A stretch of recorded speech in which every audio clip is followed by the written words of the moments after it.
Hold on. What are you trying to do? When court comes on, I'm trying to get so I can put court on the screen. I don't have that ability to present or to show that on the screen. So none of our mods can do it? I don't think they have access to my stream now to do it. eBay. I was going to log in through your machine to do it. So, good morning, Karen Reed trial watchers. Welcome. Sit down. Let's come on in or walk around and clean your house. Are we going to hear from Jen McCabe today? Is Hank Brennan trying to get out all the riffraff early here? Good morning. Welcome. Awesomeness. All right. Well, it's another day. Trial day number 3. Good old Bev put in a order last night. ARCA, we won everything. ARCA, we won it all. So let's take a look here. I put up some community posts. And my Cavs won last night, so we are 2-0. I know Yuri's math teacher was rooting for my Cavs, so cheers. If you guys are playing bingo, we have over 350 cards in play. So well done.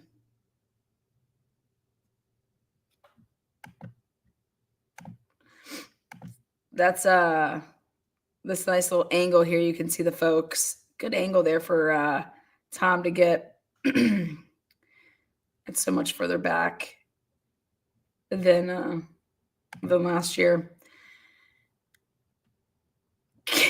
Carrie Roberts, I'm going to call her Jerry because you can't spell perjury without Jerry.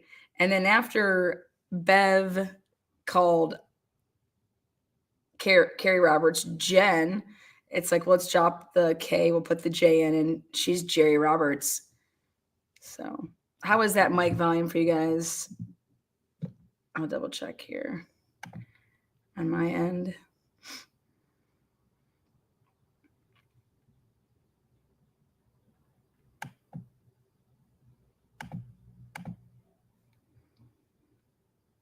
Perfect. Okay, good. Perjury robbers. There you go. Good old Carrie. Hopefully something happens to her. All right, let's take a look at this. Hopefully she gets toe tagged over there.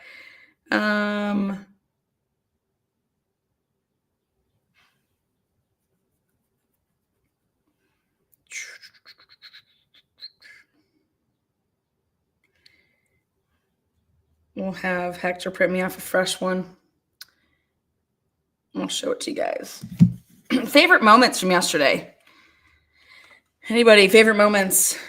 I really want to point out the fact that Hank is getting in front of something with John O'Keefe's phone. And Alan Jackson didn't even go there with it. So here you go really quick. Let's take a look. We'll add to the screen good old Hector.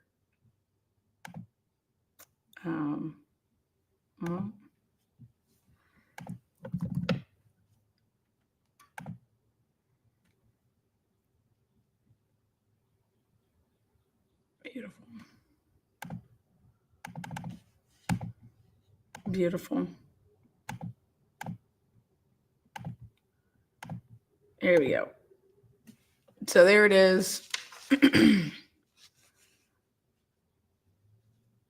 Rentschler and Wolf, all records within ARCA's or its owners, partners, employees, or representatives, possession, custody, or control in whatever format kept that reflect or in any way relate to work performed or contemplated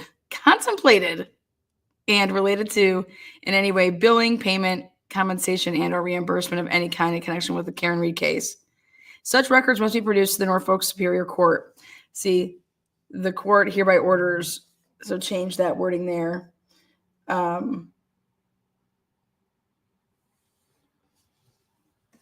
This order includes by way of example, but not limitation, all correspondence via regular mail. Now, let me tell you what Alan Jackson, so there it is. Alan Jackson basically pulled one out of the hat of the DA and said, we delete our messages within 30 days. So with that said, because it's practice here in Massachusetts, so we don't have any of that. And what are you going to do, Bev? Not a damn motherfucking thing. You know why? Because that's what's happened in the past. But to see an order here come down, and that to see that these guys have to be like shipped from Pennsylvania, they can't do a Zoom. You know, can we do a Zoom? Like, it's just practical. No, why would we be practical? You're going to fly them here. Get on a plane, come on down, so that we can use half of our day on Friday or Monday to voir dire them, which is going to be Monday, actually. So that's what that is. Bev wants it all. What's up, Ange? How you doing there? Just found out, I don't know if you guys have been following along in the Delphi murders, but a good friend of the channel, Teresa Steffens from Criminality, was served papers from Murder Sheet. I cannot. Whatever.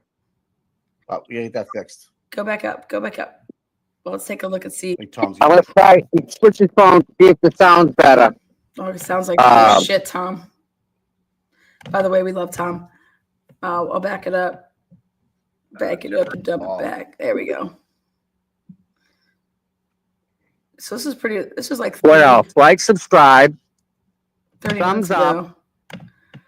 ago. Just want to show you guys what the crowd's like. See, that's where we all used to stand last year, right there. All of that, and that's now part of the buffer zone. So people are walking from this side and walking to their spots over here because they kick you out after a certain time. Maybe it's 8 a.m. Who knows? It seems about right.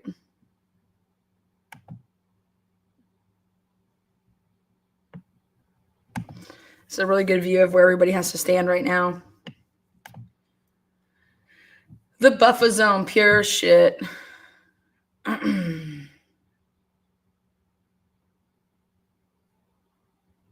Yeah, so we've had 5 witnesses. The firefighter will resume on the stand. That is, what's her name's boyfriend? Carrie Roberts' boyfriend. Where is he? His name is Daniel Whitley, basically sucking off Carrie Roberts in this presentation of his testimony. Snarky.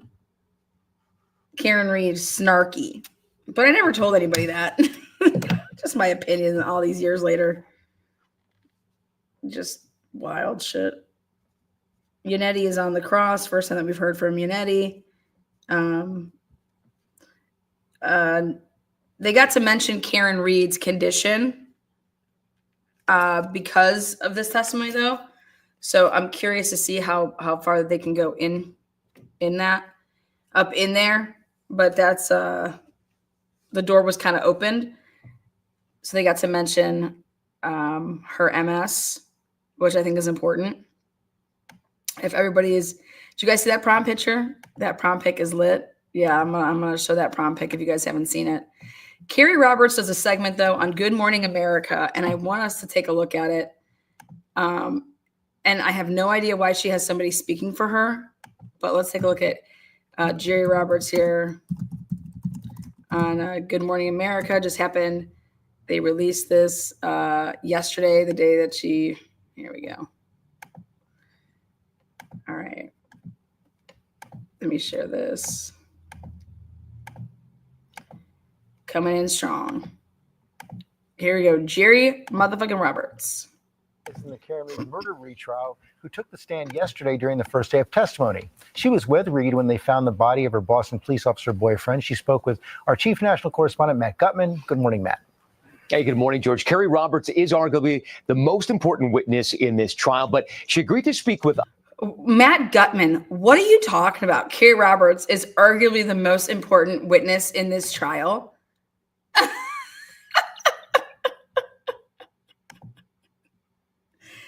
I mean, this is just when you know that they just don't know what they're talking about. Carrie Roberts, arguably the most important witness in this trial. Wow. Special. Us because she wants to refocus attention on the actual victim in this case. That's her childhood friend, John O'Keefe, the Boston cop who adopted his toddler-age niece and nephew when his sister and brother-in-law tragically died. A prankster who would help you at the drop of a hat. Mm-hmm. Free Karen Reed! Free Karen Reed! Arriving in court for the first day of her second murder trial, Karen Reed addressing her supporters. I'm always confident in my team. Reed's defense team maintains she's innocent, the victim of a law enforcement cover-up. But prosecutors allege Reed, drunk and angry, knowingly slammed her SUV into her boyfriend, police officer John O'Keefe, outside a get-together at another cop's home, leaving him to die in a blizzard in January of 2022. And this morning, one of the trial's key witnesses, Carrie Roberts, John O'Keefe's lifelong friend, speaking to the media for the first time, exclusively to GMA. You're obviously one of the key witnesses for the entire case. Why are you speaking out? Okay, so right there when I first saw this, I was like, she can't do anything alone, okay? She called the DA's office 50 times. 50 times. You guys think I make phone calls? Can you imagine if Carrie Roberts had her own fucking podcast? Carrie Roberts would be making a phone call every day, asking if they want ham sandwiches and shit. Carrie Roberts lied to the grand jury to indict, I should say, to help indict Karen Reed for murder. Murder. I misunderstood the question. What did you misunderstand about what did you hear? Now, on the eve of Karen's second trial. I think people have forgotten John in general. He is the victim. He's lost his life. He's not coming back. Roberts took the stand yesterday and will continue testifying Profound today. words. She is a critical. He's not coming back. Profound words. Yep. I mean, just that's usually what happens when someone dies. They don't come back.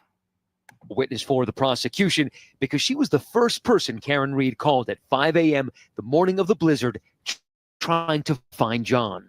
Can you tell me what she said, what Karen told Carrie that morning when she called? I believe she said, Why? Why?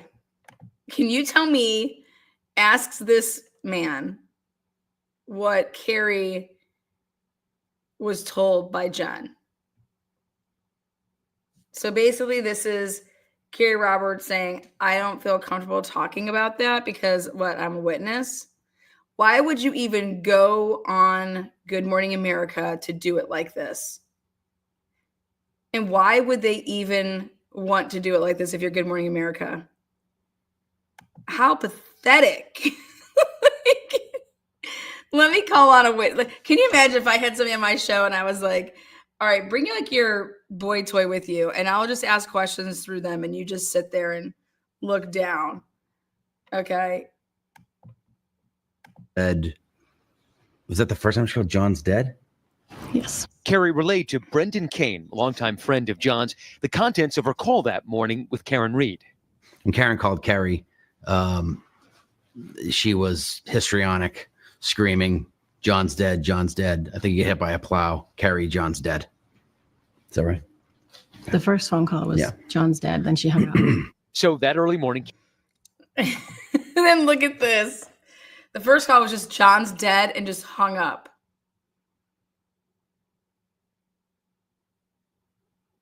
John's dead, just hung up. And then here she comes. Here she comes to wreck the day. Carrie picked up Karen and another O'Keefe friend, Jennifer McCabe. I knew of her. I had met her once, and that was it. They drive to the house where Karen dropped John off. It's So you wanted to be in the in crowd. You wanted to be in the in crowd. Okay. dark in a blinding blizzard. It was so snowy, you couldn't see. And as we were driving, Karen would lean in between us, and she was frantic. I mean, she knew John was missing, so she was frantic about it, as I would be.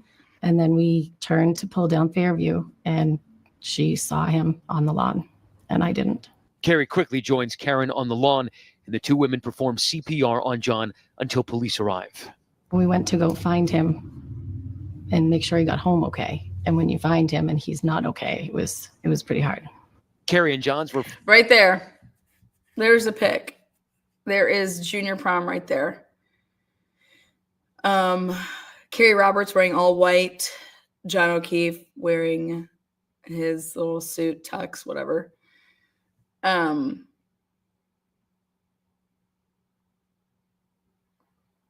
wrote in and I did a turtle chat last night, and I asked Turtle Boy if Carrie Roberts lost her V card to John O'Keefe, and he read the super chat as, did Carrie Roberts lose her VCR to John O'Keefe? And then he had to read it back. He's like, oh, does that say V card? About died. Okay. Did Carrie Roberts lose her VCR to John O'Keefe? You know, I thought maybe he had the scoop on that. Only because I saw this junior prom picture. Okay. And I said, oh, she's wearing all white, you know. But according to Carrie Roberts, she calls lies, you know, there's a technicality on my lie. And it's because I didn't understand the question. And I just really wish that Alan Jackson would have been like, what part didn't you understand? But yet that you answered the question with the appropriate answer. You know, how can you say that you that you didn't understand a question, but you answer it like correctly? She definitely lost her VCR, and she's holding a grudge now about losing her VCR. Okay. Yeah. Give me back my VCR, John. Well, Carrie, he's dead. He won't be getting that back, right? Maybe you can.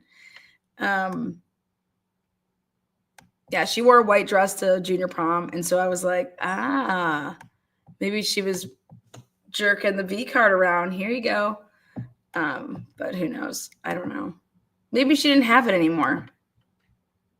friend since childhood. So was Brendan Kane. He was a diehard South Sox Bruins Pats fan. Well, he's going to be not happy in heaven because my Cavs are going to beat the Celtics. Name it, Boston sports. He was obsessed. O'Keefe became a cop like his grandfather, staying close to his family, including his sister Kristen. When she and her husband died within months of each other, John took his niece and nephew in as his own. Carrie was his right hand. It was like all hands on deck when they would go to dance recitals and stuff, father-daughter dances. I would do their hair and get the boutonniere and get the... You would do their hair. Who's there? You would do John's hair too?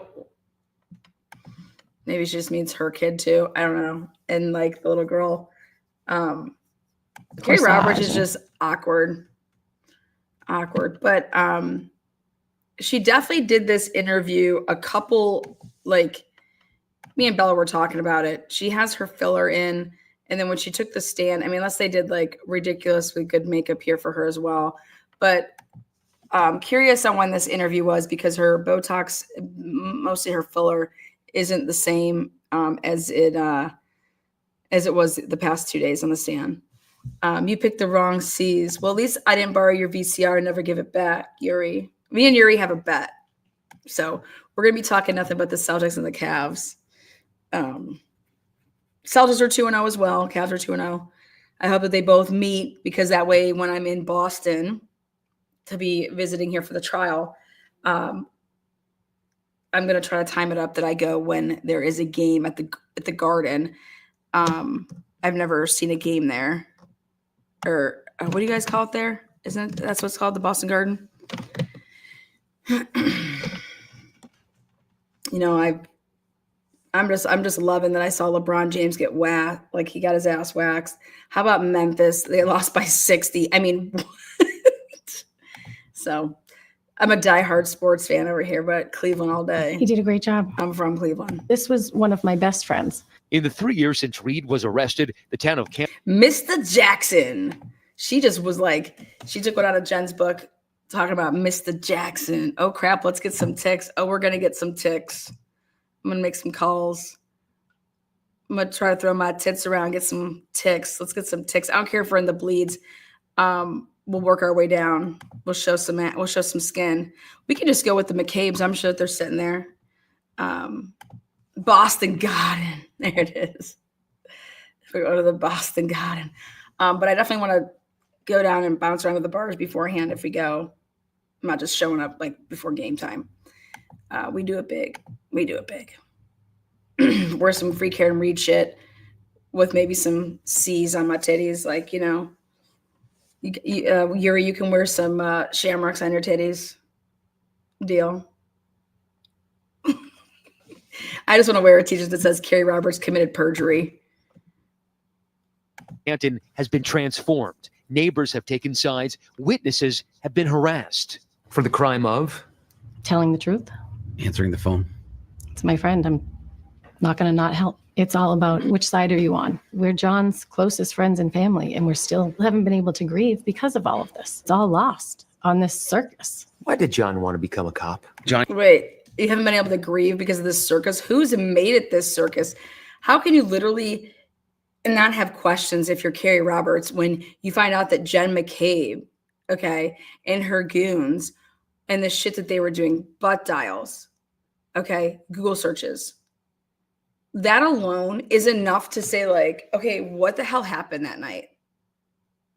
What the hell happened? And so if you really want the truth for your best friend, you'd ask those questions. Okay? You'd ask those questions. Carrie Roberts got herself in a world of heaping hot shit, and I love it. Like, you made your bed, you lay in it. So, but that's she did this came out the morning of yesterday, and so like that's just how mainstream media rolls. Though they kind of fuck you. They had to take the thunder out of, and they literally dropped this yesterday in the morning before she goes to like testify. How wild is that? They don't give a shit. Okay, they will do whatever they want and need to do to make literally a penny. A penny. Good Morning America couldn't wait until after she finished her testimony to drop this. I mean, if I was Carrie Roberts, I'd be pissed that they dropped it when they dropped it. Then if I'm Alan Jackson, I'm putting a motion in to see if I can get Carrie Roberts's unredacted, all of this stuff unredacted, because I would love to know what the uncut versions are, right? Let's get some uncut versions and then haul her ass back in there, because Carrie Roberts, Jerry over here, Jerry Roberts, you can't spell perjury without Jerry. Jerry Roberts, and we have to add the J because Bev called her Jen. So we drop Carrie, we dropped the K from Carrie, we got Jerry, the new Jen. And on both witness lists is Carrie Roberts. So Carrie Roberts, come on back, girl. You ain't skating, mofo. I would be calling good old Jer Bear. All right. A lot of people were asking, what is this? How can all this hearsay be in court? That's what I want to know. Like, you guys heard Alan Jackson and them like objection. Beverly Canone is letting in more hearsay in literally 2 days than you see in cases. So what it is. All right, let's take a look back now. So again, welcome everybody. You guys got your bingo cards, shaking it.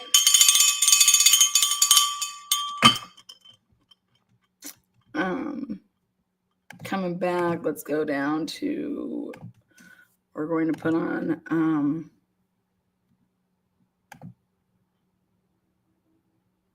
let's see. We'll go.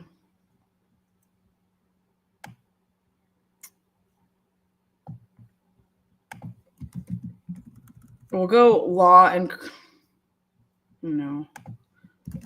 court TV. Do they have a camera outside? I want to see if anybody had a camera outside. I'll go like this.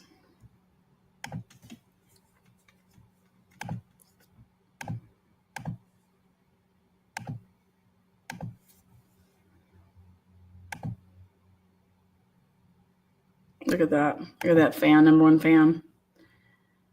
Number one fan. You guys got your bingo cards. Okay, great. Give you guys an update on some interesting stats here. We've had 15 sidebars to date. Bev has not worn her hair up one day. Fucking rotten son of a bitch. The total number of days Bev started later than 9:12 a.m.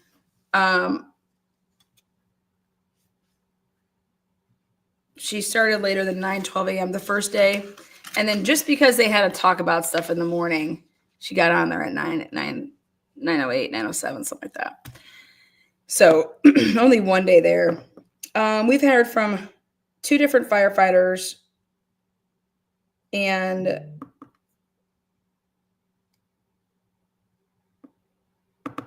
one of them was shown, well, two firefighters have testified. We haven't heard from a cop yet. We're on 5 total witnesses. Yanetti's finishing up cross-examination. We heard from, in a voir dire type session, Nick. Let's see. We had a surprise witness there with Peggy O'Keefe. Peg. The defense elected not to cross her. So,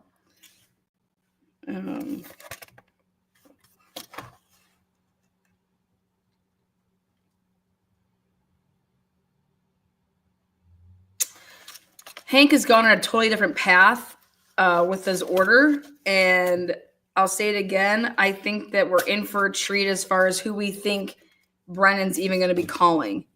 I don't see any. I don't see him calling. I don't think he's going to be calling Colin. I don't think he's going to be calling Julie, Chris. I don't think he's going to be calling anybody that was in that home, because that has nothing to do with the Commonwealth's case. If you think about it. So when I was going down this list, I was like, he's going to take that all out and he's going to make the defense call those people and make it. I mean, we're going to hear from John McCabe. Hank's going to have to call her. He talked about her in the opening. I still have my head, like, I don't know if Hank calling Higgins for what?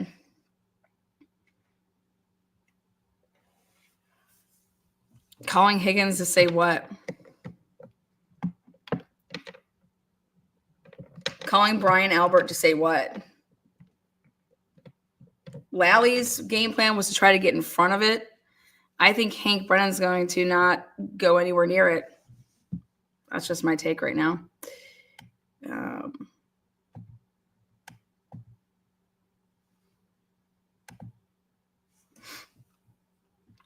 Good morning, Miss Potts. Good morning to the mods. All right, let's see here.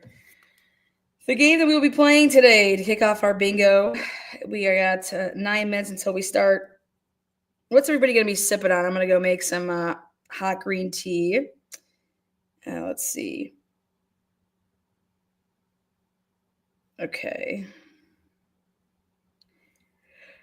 I think today we'll start off with...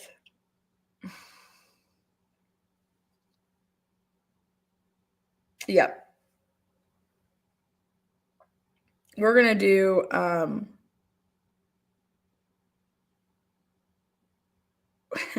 we're going to start off with surround Bev's head, her middle free spot. Okay. So every piece that touches Bev's head, the free spot.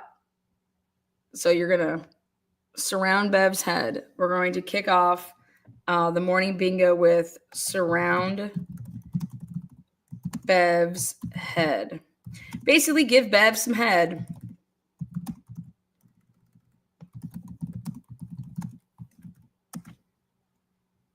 All 8 around Bev. Bev's on Bev. Okay.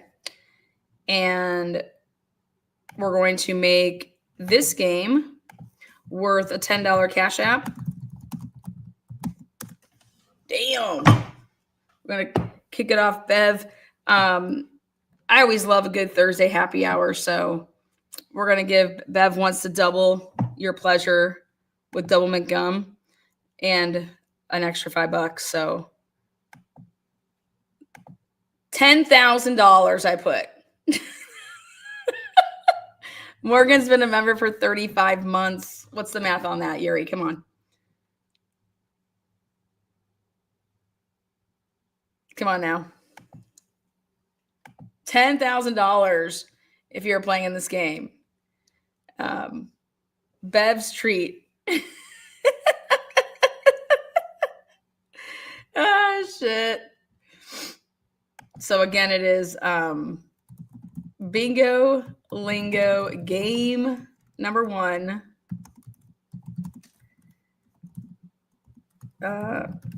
Surround Bev's head. 8 spots, $10. Oh, what does turn fan AC? Oh yeah, when she says to turn the fan off or turn the AC off, or we're gonna have to turn the AC off, or we're gonna have to, she talks about turning the fan off. She likes to mention the fan and the AC.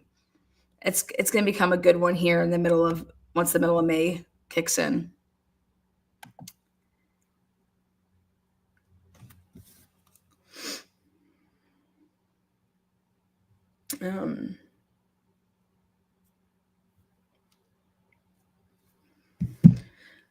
So Bloody Mary, somebody's kicking off with a Bloody Mary. Do you guys know that DoorDash and like StubHub, Jesus Santa, Grubhub, they deliver alcohol to you now. Did you guys know that? I'm like, how do they know that you're 21? It's wild. So you could just go on like DoorDash right now and be like, okay, I want to get some Bud Lights. Isn't that right? 1 month old. Oh, 1 monther. Yeah, did you guys know that? Newbie here, how can I find out about this bingo thing? Okay, it's a link pin. If you look at the, you get carded at the door. Is that how they do it? Look at your link pin. So if I'm going to type in, it should be right up there. Hit the link. So if I go to, like if I put beer in my DoorDash, beer zone, alcohol, wine, spirits, Myers. Let's see what Myers will deliver me. Yeah. I'm going to get some Sauvignon Blanc. Let me get some Sauv up in here. I also get some champagne. Champagne sounds good for today. With some Simply Lemonade and strawberry or OJ. Yeah. But yeah, you can just go on DoorDash and order yourself up whatever you want.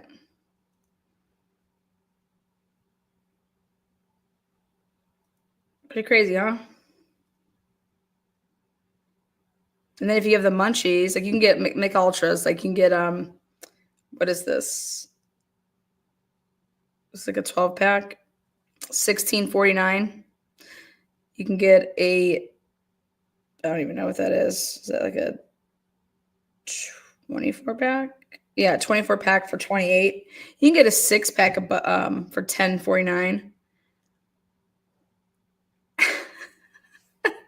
Let me type in and see if they have any Borg. Can I get a Borg? They'd be like, what are you talking about? We can get some Corona Lights. They got it all. Let me see if they got some White Claw. Let's see if they got White Claw. Man, either we're going to hear from, I don't even think they're going to play Sarah Levinston. It's going to break my heart. You can buy the big ones. You can buy just 40s. It's just really interesting. You get the variety packs. They got it all. Myers. Doorbell rings. Myers is here with just a load of alcohol. So a new feature to DoorDash. Didn't even know you could get alcohol. Do they have Purple Haze? I usually get Purple Haze when I go to the sake joints, like the hibachi places. They pour the Purple Haze in the sake. Or they make it and they call it Purple Haze. So, wait, what? You're welcome, Bella. I don't think Lana likes me. I always donate, but I'm never acknowledged. You're not? Sherry, we acknowledge you. You know what I think it is? Sometimes I wait till the end.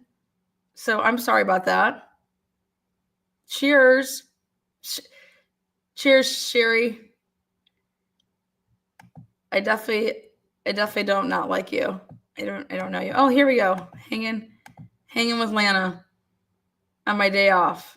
Yeah, there we go. Cheers. Let's see. 8:55. You just did it. It's 8. God, what is that? These people insane?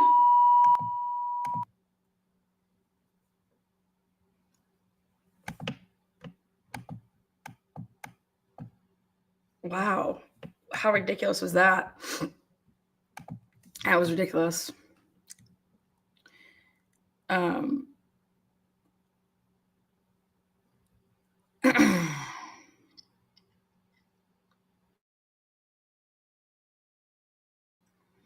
Sweet Tea's t-shirt shop. You guys have a t-shirt shop? I need some t-shirts. We need some new merch. Bev's blow dryer blew a circuit. That's funny. That's a good one. What's up there, feminine? Waiting patiently. I mean, like, she's really going to start at 9. She told the jurors that she's going to try to start as close as possible. Remember, for 35 months, that's almost 4 years. Morgan's been around for a long time. Much love to you, girl. Much love to you. Yeah, watching this case isn't the same without Lana at the sidebar. Yeah. Is it 3 years? Yep, that's what I meant.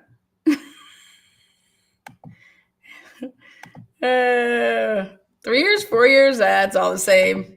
After a year, they'll just start running together. All right, let me put my green tea on.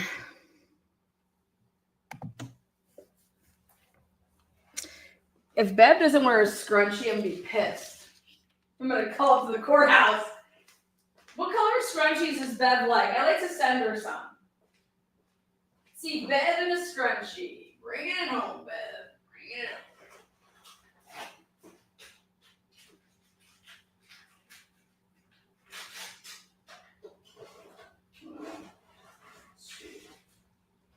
Teabagging, son of a bitches.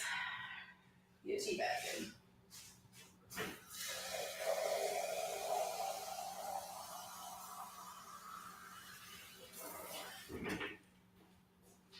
Beverly Cano, one of a kind. Bev. If Bev can't do it, no one can. You teabagging son of a bitch.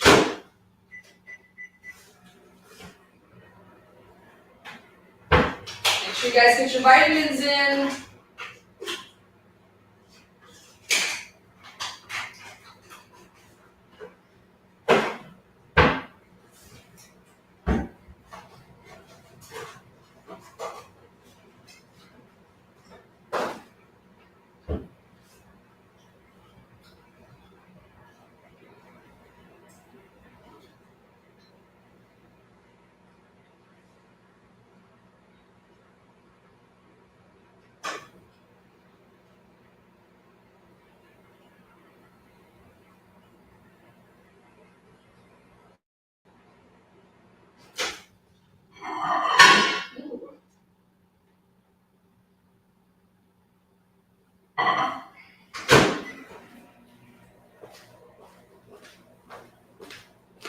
It's going to be 80 here today. 80 and sunny.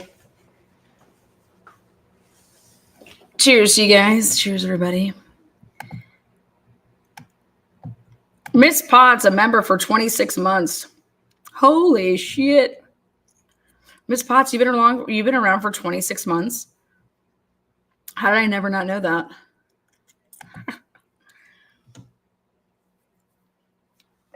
People that have their days off, awesome today. I call bullshit. There's no way that Carrie Roberts had John's phone. She does not take enough steps, but Jerry Roberts. Jerry McRoberts.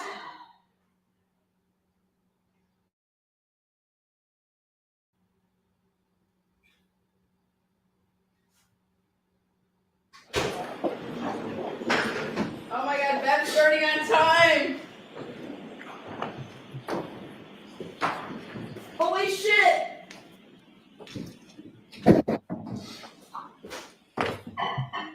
Please receive the court as a session. 22117 Commonwealth versus Karen Reed. All right, so I was told counsel wanted to see me. Good morning, Your Honor. Yes, Good morning. I just have one brief issue I want to raise for the court. Okay. I wanted to confirm whether experts in this case are permitted to watch testimony in order to prepare for rebuttal. It asks for that For rebuttal, like post, responding, for responding, okay, in our case, for both sides. okay. What's your position? Ms. Little, you want to? Yes, we All right. Mr. Brennan, is there any reason not to? I need to give it some thought. I'm not willing to agree. I'll abide by whatever the court thinks is fair. So why don't you think about it? We'll address it later today. Okay, there's no expert testimony today, right? It's not. Okay, Thank you, Your Honor. all right. Sure. Is that it? Ready to bring the jury in? That's all. You wanted a ruling on the clip from yesterday? I did. All right, you can play it. Thank you. All right, so we'll take a quick break. Oh my God. Bev, are you kidding me? You want a ruling? She asked for a ruling.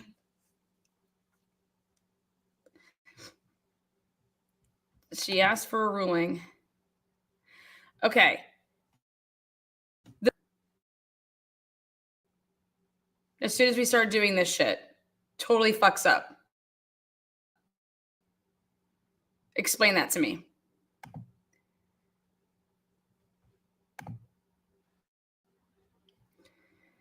Unbelievable.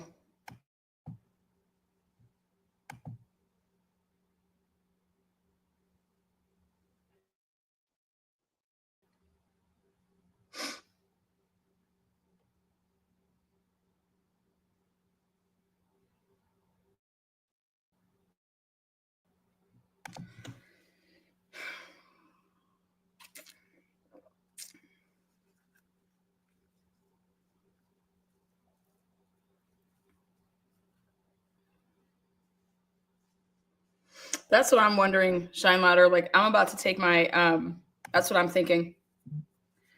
Because it says I have no issues here, streaming, no computer issues. It's crazy. So right there, if you guys did not hear, but Bev just is allowing Karen Reed, or I'm sorry, Hank Brennan to play Karen Reed's clip that had to do with leaning over the counter.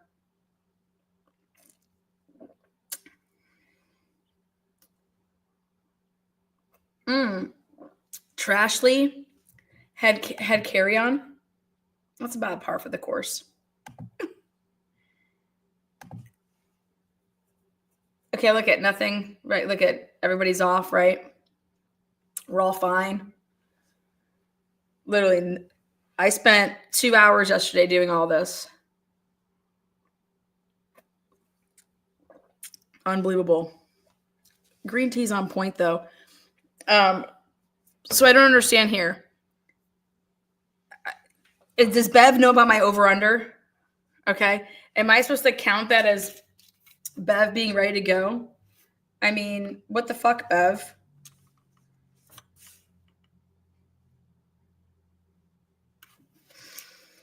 So she comes out. They want to know about, can experts watch testimony for rebuttal purposes? Hank Brennan thinks that he needs to think about that. What is there to think about? That's normal.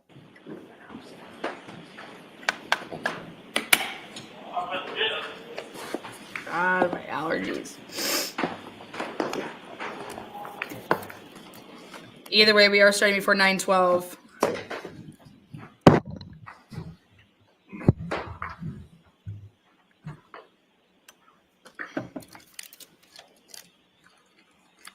Hear ye, hear ye, hear ye. All persons having anything to do before the Honorable Beverly Canoni, the Justice of the Superior Court, now holding in Dedham within and for the County of Norfolk.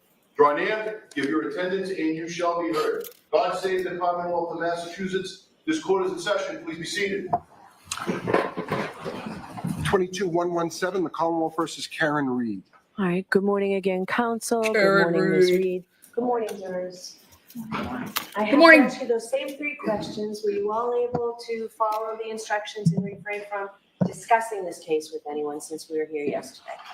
Everyone said yes or nodded affirmatively. Were you also able to follow the instructions and refrain from doing any independent research or investigation into this case?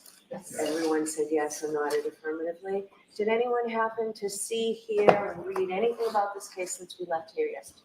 No. Everyone said no or should be. Thank you very much. Will we bring Mr. Whitley back in, please? Hit the thumbs up, guys. Hit the thumbs up. Christine Eddy, you can step up to the podium. Thank you very much, Ramon. Swing better, better, better, better, better. Swing.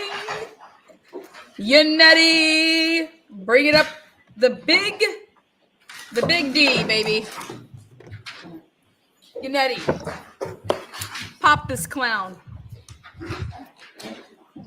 Sir, I'll remind you, you're still under oath. Thank you. Can I proceed? Yes. Mr. Whitley, yesterday you testified that when Karen Reed was brought to the hospital, she didn't want to get into a hospital Johnny and she didn't want to give a urine sample. Do you recall that testimony? I do. It was clear to you that her reluctance to cooperate at that time was because she very much wanted to check on John's progress and status at the hospital, correct? No, I don't believe that to be the case. Well, you testified before the grand jury regarding this matter 3 years ago, didn't you? I don't believe I said that she was I reluctant. didn't ask you that question. You testified before the grand jury 3 years ago, didn't you? I testified before the grand jury 3 years ago. You were under oath then, as you're under oath today, correct? Correct. You swore to tell the truth. I am telling the truth. You swore to tell the truth in 2022 before the grand jury, did you not? I did. That was less than 3 months after you brought Karen Reed to the hospital, didn't you? Yeah. And your memory of what happened at the hospital was very good in April of 2022, right? As good as today? Your memory in April of 2022 was very good, wasn't it? It was very good as it is today. Okay, so you want to add the as it is today, despite the fact that you weren't asked that question. Is that right? Objection. Sustained. All right. When questioned by Mr. Lally at the grand jury, you were asked the following question. So what, if any, interaction did you have with her, meaning Ms. Reed, at the hospital once you were there? You remember that question, right? I do. And your answer was, after that, I helped escort her down to, they call it the psych hallway, where they have rooms set up for psychiatric patients for their evaluation. And then she was unhappy that she wasn't able to see him, meaning John. And she kept trying to. She didn't want to get into a hospital Johnny. She didn't want to, I believe, give a urine sample. She was not, the nurses were asking her to do certain things that every patient has to do, and she was not cooperating with them. Do you remember that answer? I do. So 3 years ago, when you testified about this issue of giving a urine sample, you testified under oath that you believed that she didn't want to give a urine sample, correct? Correct. She didn't say that. Yesterday, 3 years later, you testified with certainty that she didn't want to give them, right?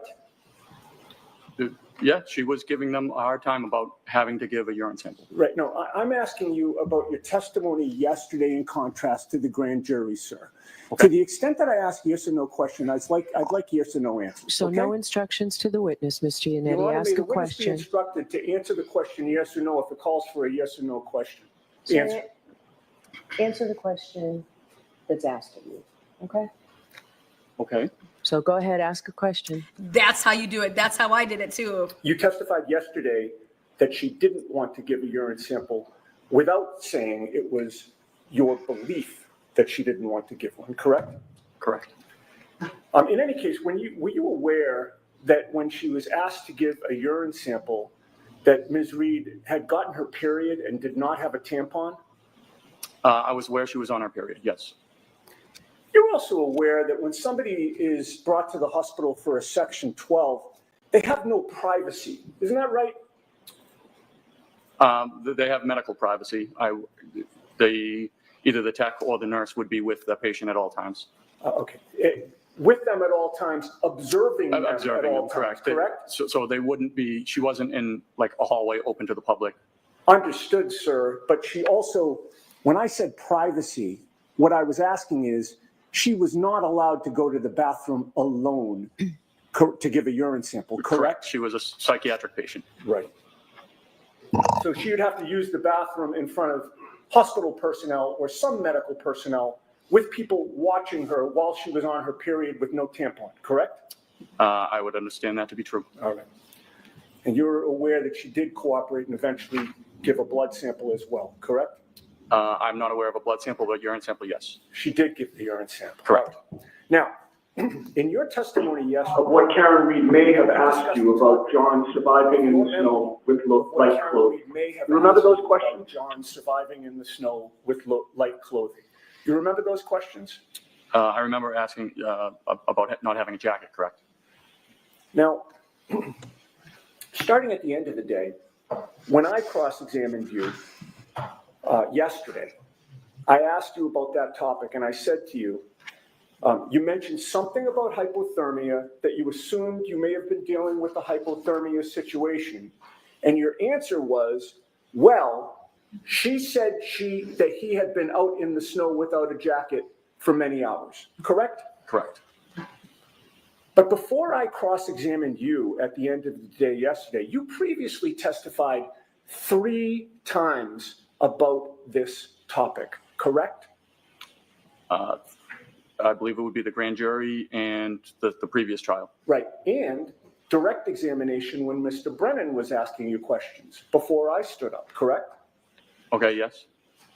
Let's start with the first time you testified about this topic back in 2022. That was, again, less than 3 months after you had a conversation with Ms. Reed at the scene on January 29th, correct?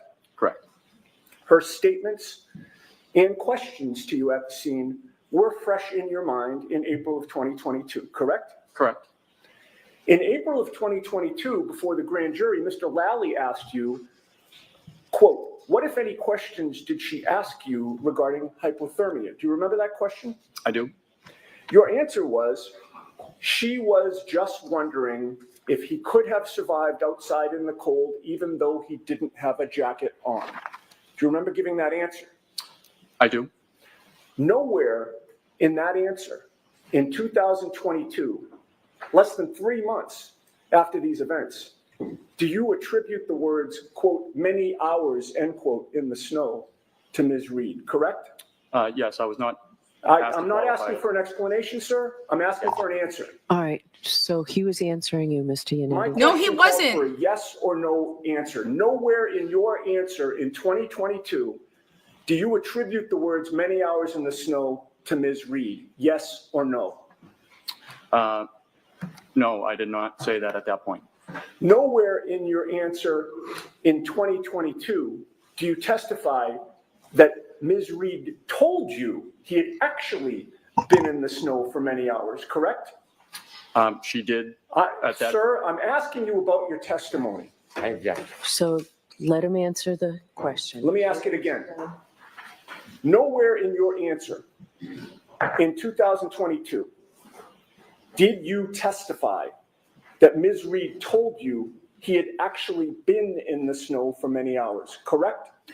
In 2022, I testified that I was just told to be brief and give generalizations. He was told how to testify?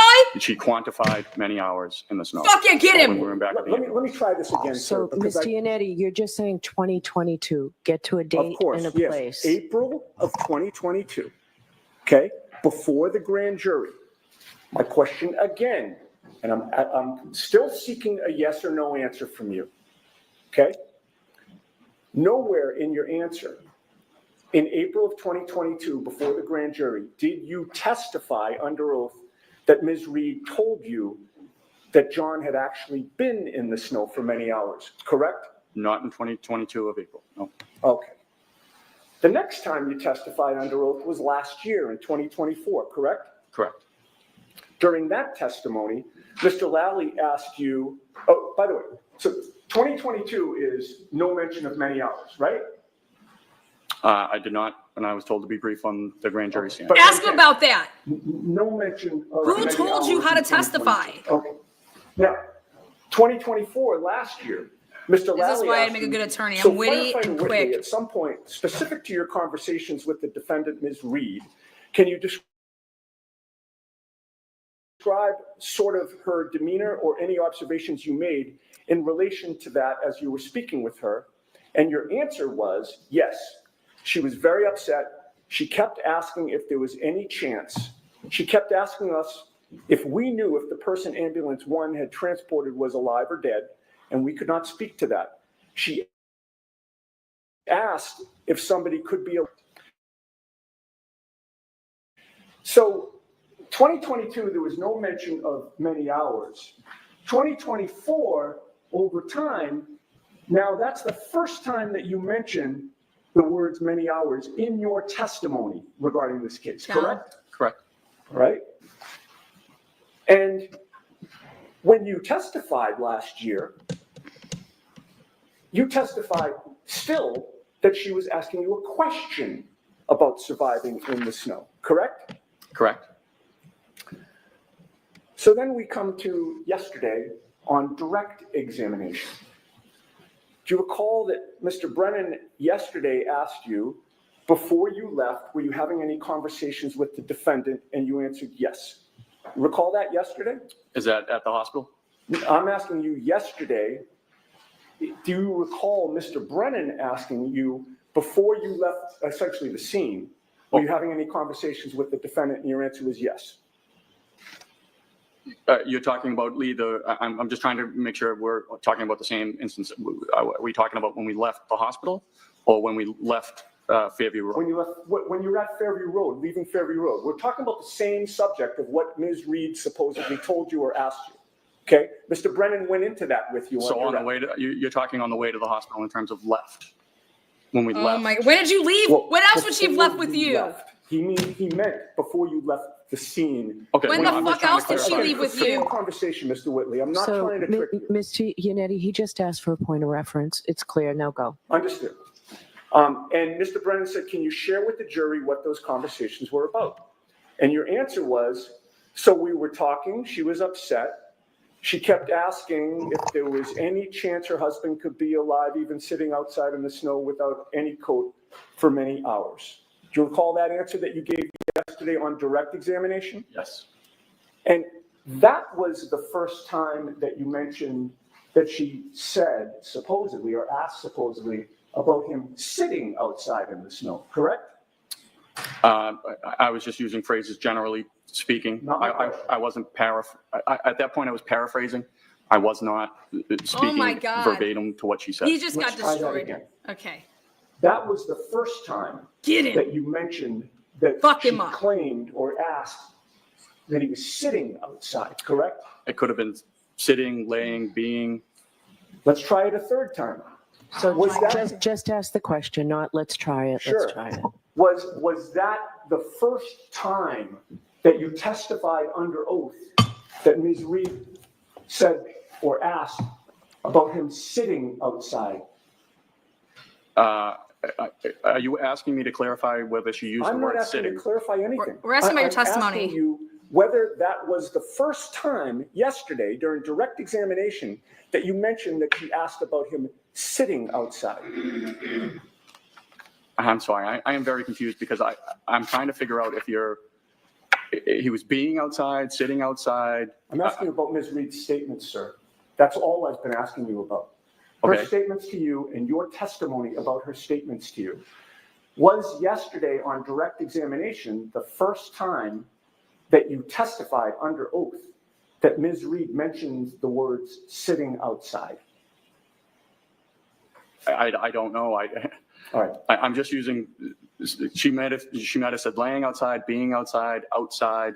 So you don't remember? Okay. So when you testified yesterday before this jury, Yes. that she mentioned the words sitting outside, you're now saying You don't that know. that might not have been accurate, correct? It could have been a different word. Okay. But you didn't say it could have been a different word yesterday. You just left it as sitting outside, correct? Yeah, that's Okay. what I said, sitting. All right. So now we get from, Good job, Yannetti. No many hours mentioned, to questions about many hours, to sitting outside, to let's talk about what you said on cross-examination. I object. Okay, the objection sustained. Sure. Affirmatively. On cross-examination, your words were, she said he had been out in the snow without a jacket on for many hours, correct? She had asked if he had been outside, if there was any chance he could be alive, even though he was outside without a jacket for many hours. So it always was a question, correct? It was a question. She never said what you said on cross-examination yesterday, which was she said that he had been out in the snow without a jacket on for many hours. That was not a declarative statement by Ms. Reed, correct? Objection. I'll allow that. You Was that a say declarative ruled. statement by Ms. Reed? She asked if he could be alive without a jacket in the snow for many hours. So again, it was a question, sir. She asked me, and we were just trying to give her hope in terms of telling stories of hypothermic patients that could survive outside in the snow. No more further questions. Okay, is there any redirect? Briefly. Okay.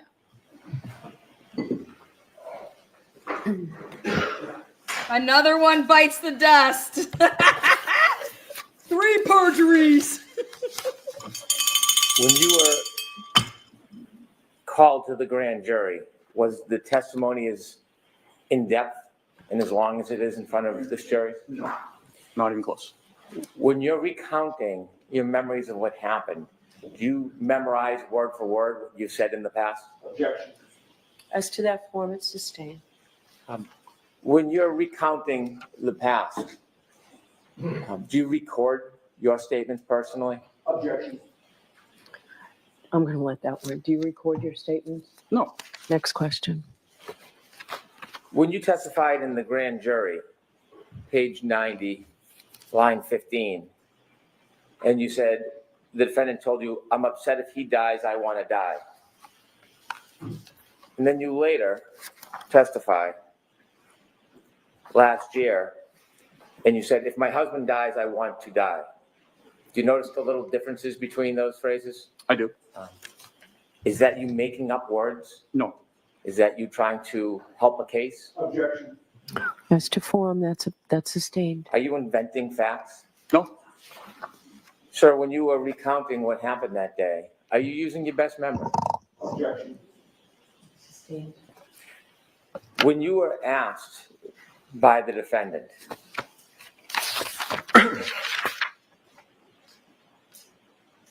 about how long, or someone out in the snow without a jacket for many hours, do you remember that conversation with her? I do. Keep Where objecting. were you during that conversation? We were in the back of the ambulance. Do you remember it distinctly? I remember it distinctly. She was looking at me. When you tried to give her hope and comfort, and you told her stories about other situations where people, maybe children, have fallen through the ice and had hypothermia. Did you have that conversation with her in trying to comfort her? I did. Do you remember that conversation? I do. Did you necessarily share those conversations with the grand jury? I don't recall if I did or I didn't. Did you ever write that in your report? No. Is that Did you even something write you a typically put everything in your report? No, we do not write. But generally, we only write patient complaint, what happened, what they did, not their opinions or anything like that to what's going on. Do you have any interest in the outcome of this case? I do not. How long have you been a firefighter for? Since March of 2006, and an EMT since November of 2002. Over 20 years. Correct. You said that you live near Kerry Roberts? I do. You've been to a block party for the kids where you've brought the fire engine down? I do. I'm going to allow it. When you're at that block party, do you ever step out and have secret meetings with Kerry Roberts trying to corroborate some conspiracy on their behalf? No. I'm going to allow that. No. Put your career on the line? Objection. No further questions. Any follow-up, Mr. Yannetti? No, Your Honor. All right, Firefighter Whitley, you are all set. Thank you.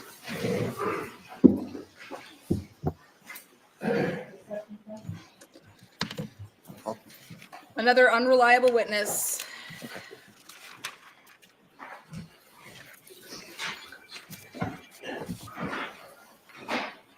Like to play clip 5, Your Honor?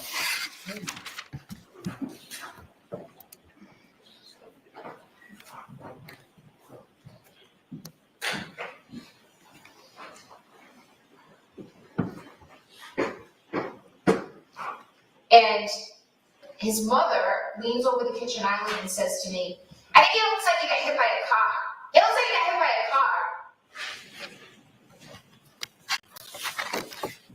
car. All right, who's your next witness, Mr. Brennan? Next witness is Jean DeMoulis.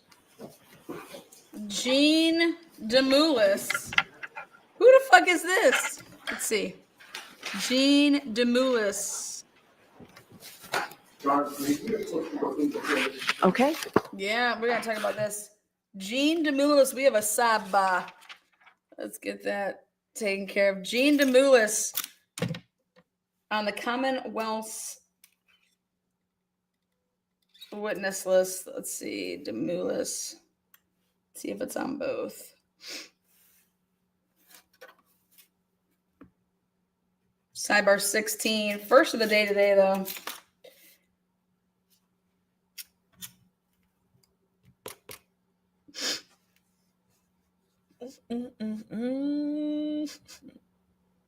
Jean DeMoulis is actually on both witness lists. Sixth witness, Jean. So it's a girl. Sixth witness, Jean. I'll spell it here for you guys. Oopsies.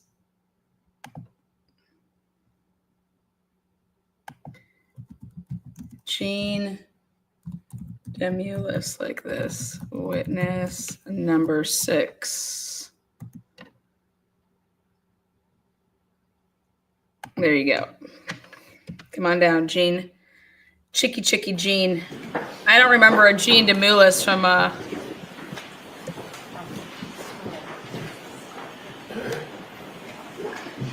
Thank you. You're welcome.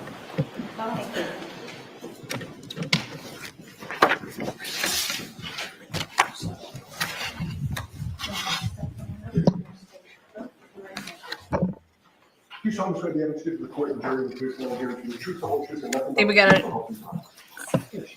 Let's see if I recognize her. You just scooch in close to the microphone. Thanks. May I proceed? Yes. Good morning. Good morning. Could you please introduce yourself to the jury? My name is Jean DeMoulis. I am the general manager at CF McCarthy's in Canton. I'm going to ask you to keep your voice up, if you would, please. Sure. Thank you. Oh, general manager, You said CF you're the McCarthy's. General manager at CF McCarthy's? In Canton, yes. Thank you. How long have you been the general manager at CF McCarthy's in Canton for? For 6 years. Can you briefly describe for the jury what CF McCarthy's is? It is a restaurant and bar. At CF McCarthy's, is there a video surveillance system inside? Yes. Who owns that video surveillance system? CF McCarthy's. Are you familiar with the video system? Yes. Have you ever looked at it before? Yes. Do you employ people to help the establishment with the video system? No. You maintain it on your own? Yes. At some point, were you visited by somebody from the Massachusetts State Police? Yes. Were you asked whether or not they could view some of your video surveillance? Yes. Do you remember the date? Not the date they came to visit you, the date that they were looking for. I believe it was January 28th, 27th, 28th of 2022. Around that time? Yes.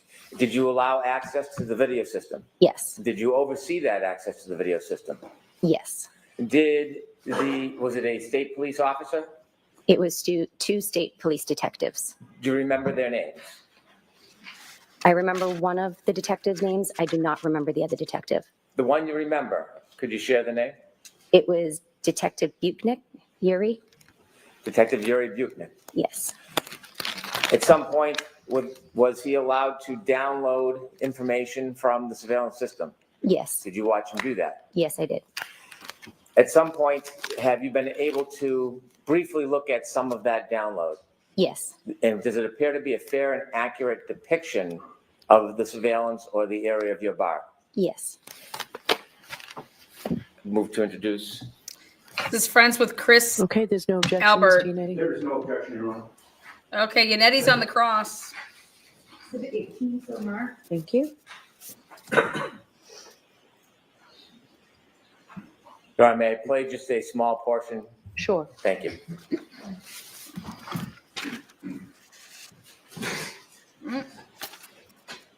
Ma'am, I'm going to show you just some random shots from this video, but I want to know if you recognize it.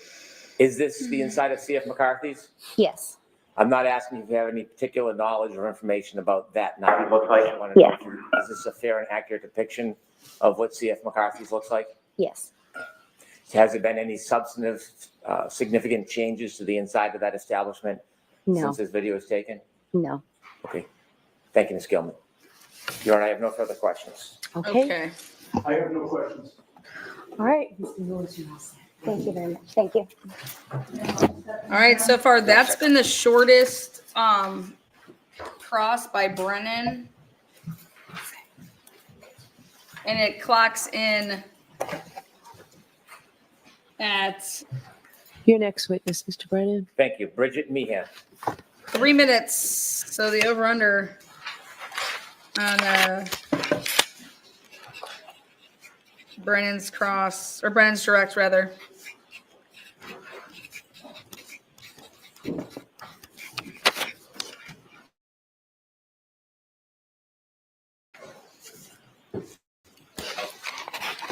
Bridget Meehan, she's a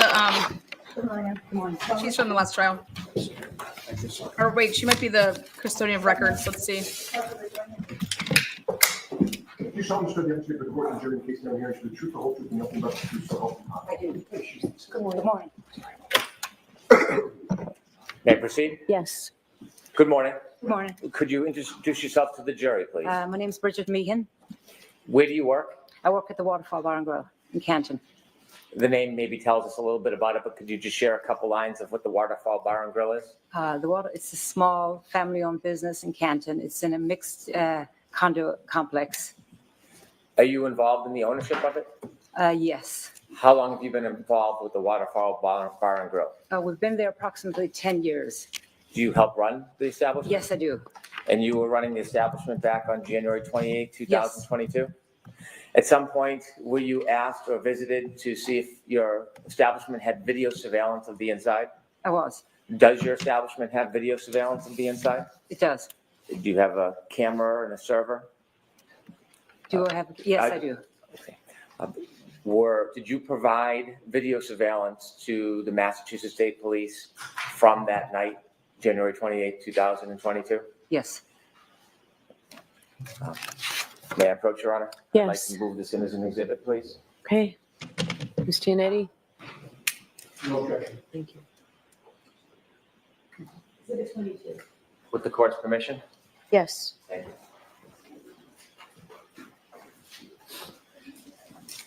Ma'am, I'm going to show you just a brief clip.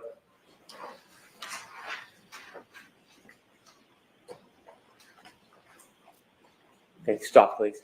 Do you see that video? I do. Does that depict the inside of McCarthy's? No. I'm sorry, the waterfall? Yes. I'm trying to switch establishments on you. Back on January 28, 2022, does that look the way it looked then? Yes. Has there been any significant changes inside since then? No. Thank you. I have no further questions. Okay. All right, Ms. Meehan, Thank you. All right, we got the bar owners.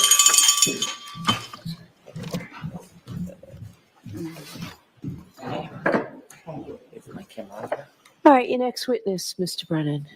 Commonwealth calls Mike Camerano. Mike Camerano, here we go. Knew this one was coming. John's friend, Mike.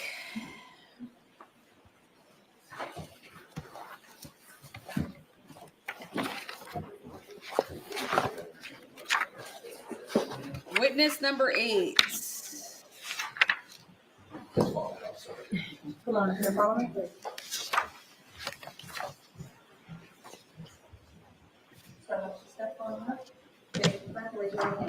You solemnly swear the evidence given to the court during the case now returns to the truth, the whole truth, and nothing but the truth, so help you God. Good morning.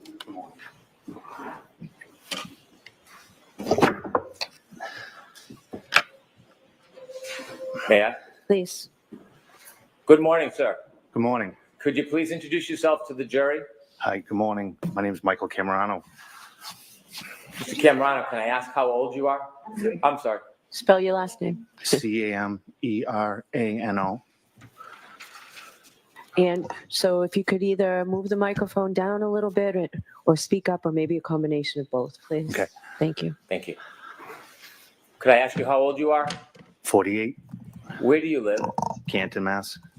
How long have you lived in Canton for? Me and my wife have lived there for 20 years.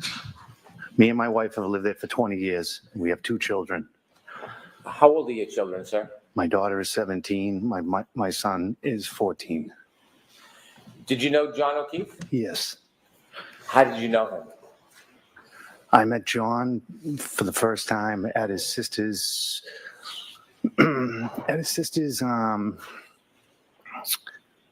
they had a benefit for his sister in 2013. I met John there for the first time. And then years later, our kids got involved with sports together, and they became very close. As they became close, I became very close with John and his family. Was your daughter close with John's niece? Yes. Was your son close with? Yes. Did you spend a lot of time together through sports and socially? Yes, we did. I want to take you forward to January 28th of 2022. Okay. Do you remember that day? Excuse me. Yes. Had you, without any discussion of what might have been said, did you have any discussions with John that day? Yes. Did you have a plan? Yes, we were communicating. At some point, did you decide that you were going to spend some time or go meet John? Yes. That Friday, my daughter and his daughter, they got acceptance letters to school. So we wanted to get them together so they could enjoy the time together. And, just, go over like how it'll be so much fun, something new, different.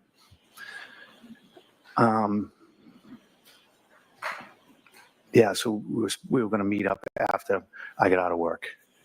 Was your daughter planning to go to a new school? Yes. Where? Bishop Fan. And how about his niece? Same. They both got accepted to They the both same got school? accepted to the same school. Was it a celebratory move? Yes. Did you have a plan to bring the children together so they could celebrate? Yes, we did. And then separately, you were going to meet John and celebrate? Correct. Where did you drop your daughter off? I dropped my daughter off at John. I went into John's. I was at the house with John and the girls, and we had a little celebration. Talked about how nice it's going to be, fun, change, different, meet new people. And you celebrated at John's house before you went out? Correct. After the celebration with your children, did you and John leave? Yes. During that celebration, was there anybody there other than you, John, and your 2 daughters? No. No. Karen was not there. Was there anybody else there? No, just the 2 girls, myself and John. What was the weather like that night? It was cold. It was not snowing yet. Was there an expectation? For Yes, the there was next an morning? expectation. Yes, And what was that? that there was going to be a big snowstorm coming in. A storm was coming. Yes. When you left, did you leave in a separate car than John, or did you leave together? No, we left together. John got in my car and we were leaving. We're going to leave. Where were the girls? The girls are in the house, stayed in the house. They were staying at John's house? Yes, correct. Where did you go? We went to C.F. McCarthy's. When you got there, did you know anybody who was there other than you and John? At that time, no. Did you spend time at C.F. McCarthy's? Yes. Were you drinking? Yes. Was John drinking? Yes. Alcohol? Yes. How long were you there for? A couple hours. While you were there, did anybody come and meet you that you knew? Yes. Who? A friend.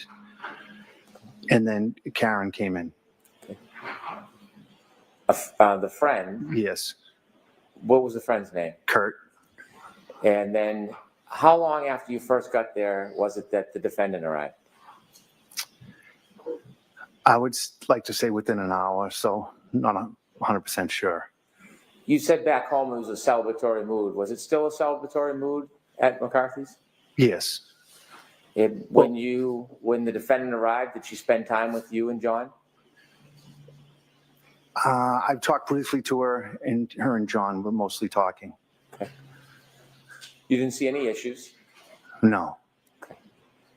It was a normal night? Seemed to be, yes.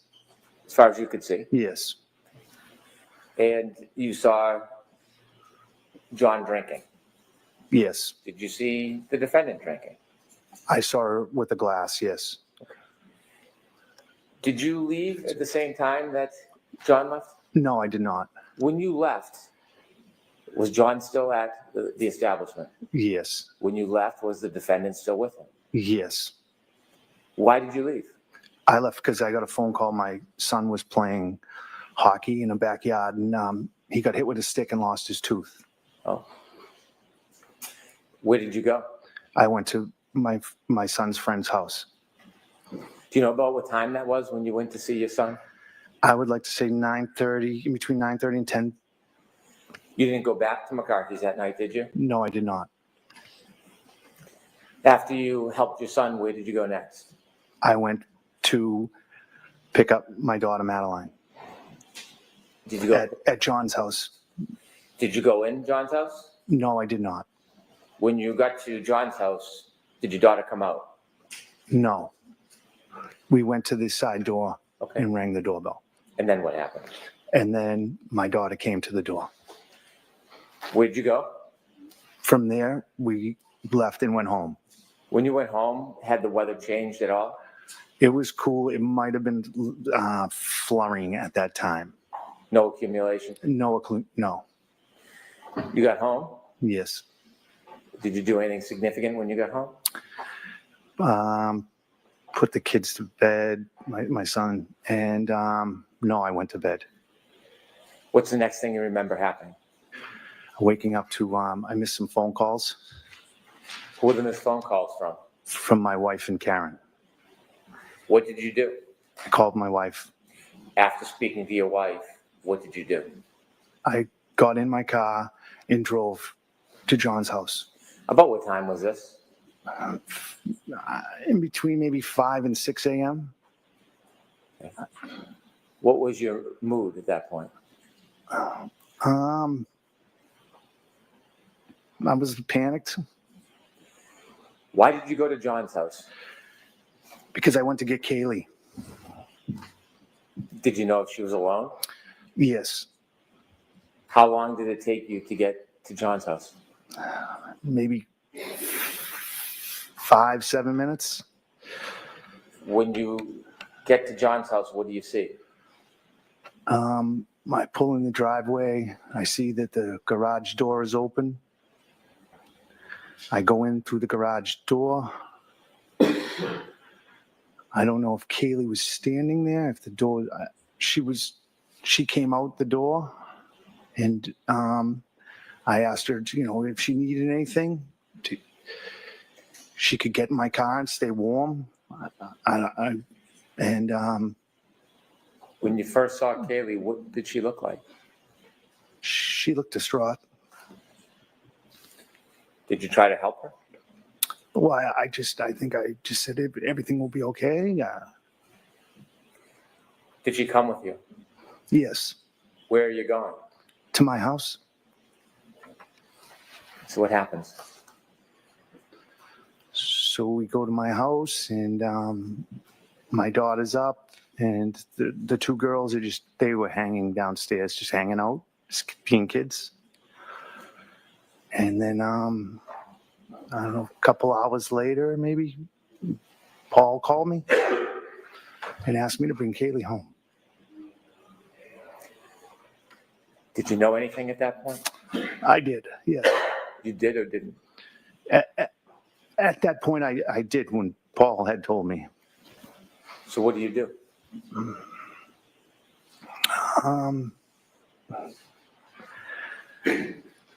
Ask Madeline and Kaylee if I'd say, Madeline, we come for the ride. I don't say anything to Kaylee, and we get in the car, and I start heading back to John's house.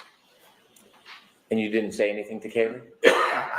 No, I didn't. I just said everything will be all right. She had a feeling. Why do you say that? She didn't want to go home.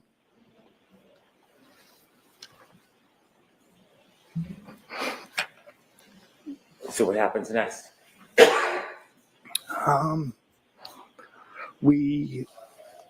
So I pull in the driveway, and I remember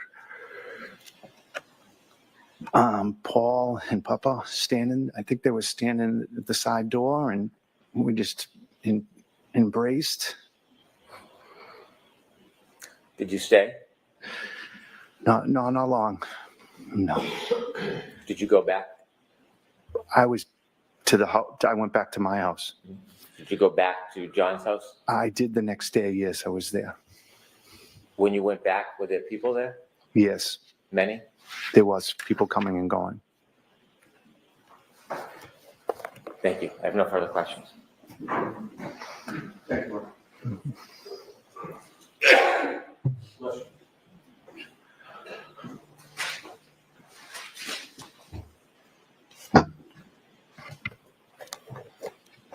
Good morning, Mr. Cameron. Good morning. This is quite painful for you to remember the events of January 28th, is it not? Yes. You were very close with your friend John O'Keefe, correct? I was close with him, yes.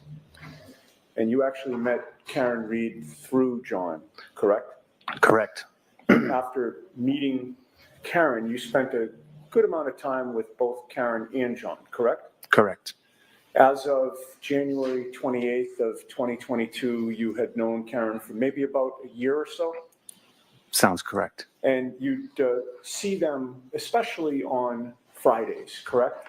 Correct. That would be sort of the day that you get together with both of them often? Yes.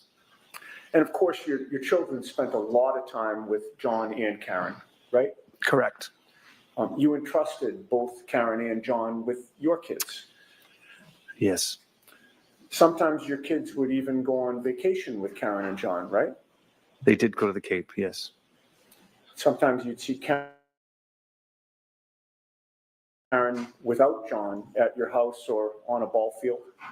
Correct. And your daughter in particular would sometimes spend time with just Karen without John, correct? Correct.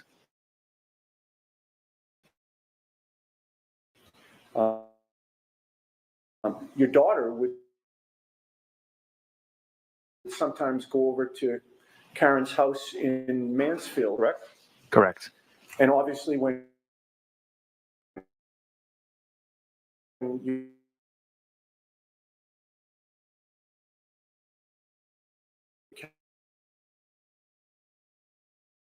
Karen before.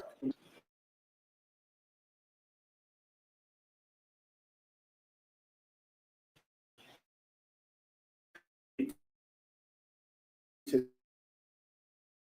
see Karen and John together, right? Yeah. Or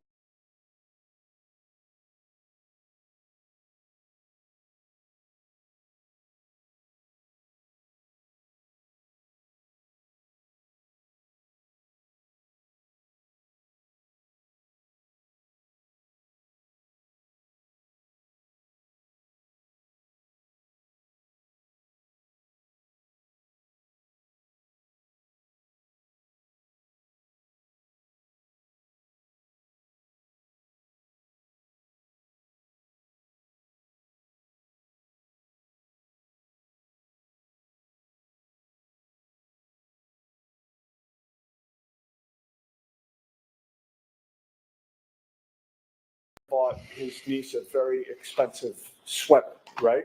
Correct. And you recall John telling you that he wished that she hadn't done that because he considered that to be spoiling the girl, correct? Yes. But it was very clear to you from your observations that Karen really, really liked John. I'm sorry, John really, really liked Karen, right? Sustained. He certainly never told you or even suggested he was thinking about or planning to break up with Karen, right? No. Okay, so with regard to that Friday night, January 28th, sir, the plan was for you and John to go to McCarthy's to have some drinks because there was a storm coming in, correct? And because of the celebration of the girls getting into Bishop Fen? Well, yeah, we were going out. It wasn't a continuation of the celebration of the girls. We were going out to have a few beers as guys. Okay.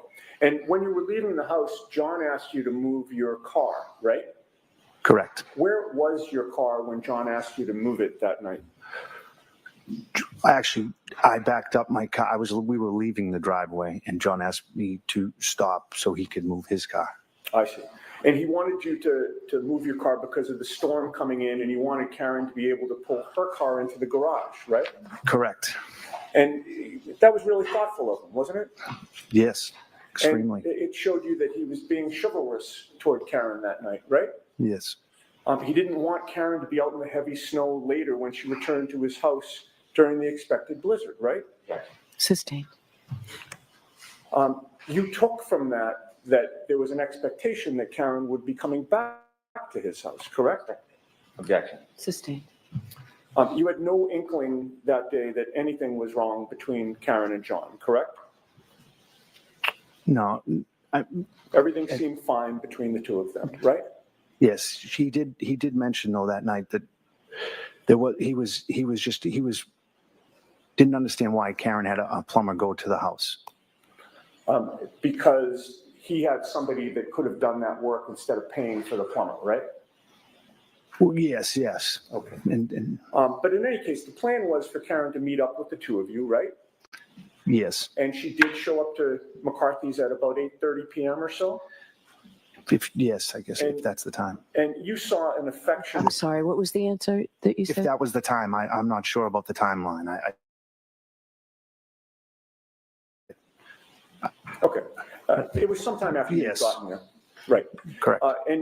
But you do remember when Karen arrived, there was an affectionate greeting between John and Karen, right? Yes. You saw them kiss, right? Yes. You saw John put his nestled into his embrace? Correct. And when she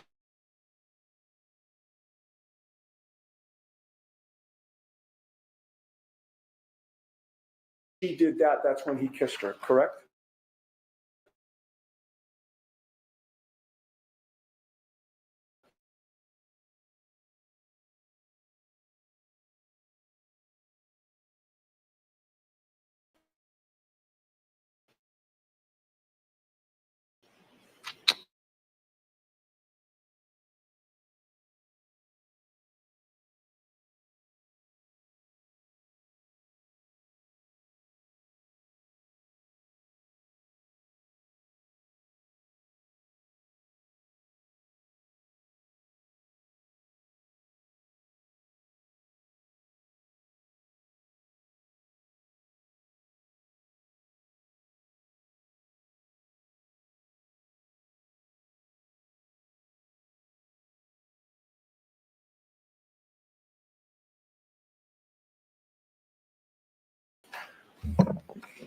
Do you know what was going on behind closed doors other than what you saw? Objection. I'll allow it. No. Do you know whether or not they texted each other that day? No, that day, no. Do you know whether or not there was any arguments that day? Objection. I'll allow it. Not to my, no, I don't know if they were, I don't know if they were arguing over the plumber situation.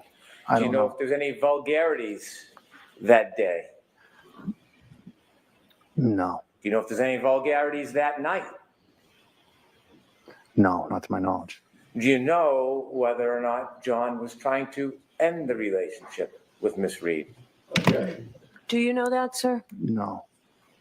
Next question. Do you know if there was any jealousy in that relationship? Objection. I'll allow it. I mean, I mean, Karen wouldn't let, I mean, they did everything together, a lot of things together. And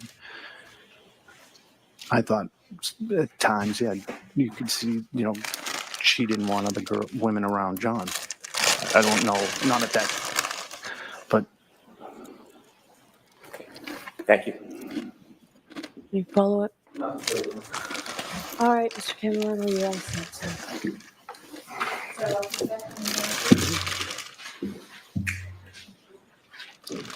I'll see counsel at sidebar for just a minute. What a bunch of shit.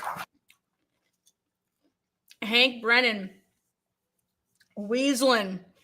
How'd that make you feel, Mr. Camarano? Did you feel comfortable saying all that shit? He didn't even know what to say. He didn't even know what to say to that shit. And then he says, she didn't want girls around John.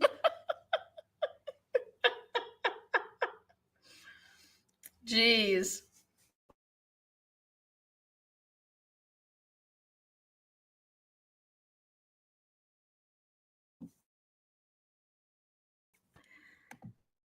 It's horrible. I can't even fucking watch the guy.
Unreal. We're at a sidebar. Unreal. He's just flying through his witnesses right now, painting Karen as this jealous woman. We'll be moving on to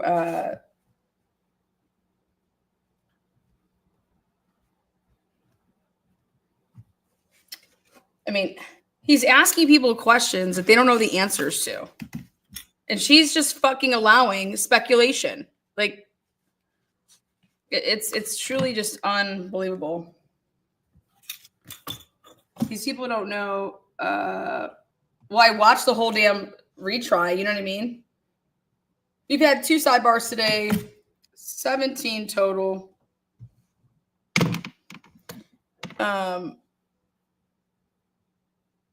Hank didn't use him to point out the, he talked about the weather. So we'll give him, Yannetti does another cross. So we have 2 cross examines by Yannetti, 2 by Jackson.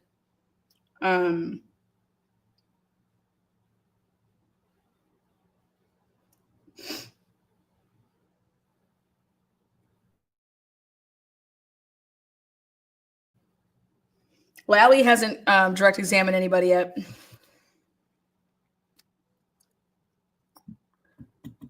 Oh, the defense is objecting, you guys.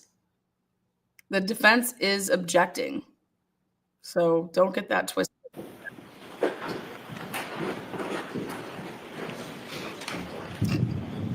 She's just allowing this shit show. May I? Please. I'm going to recall Nick Garino. Okay, Nick Garino, recall.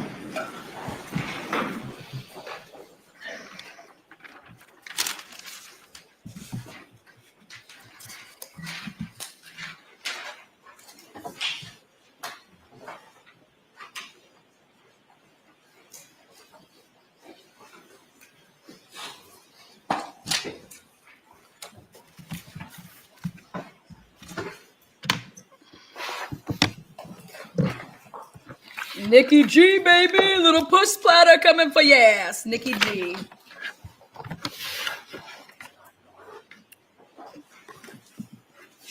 Guerrero now. Oh, Nick Guerrero now.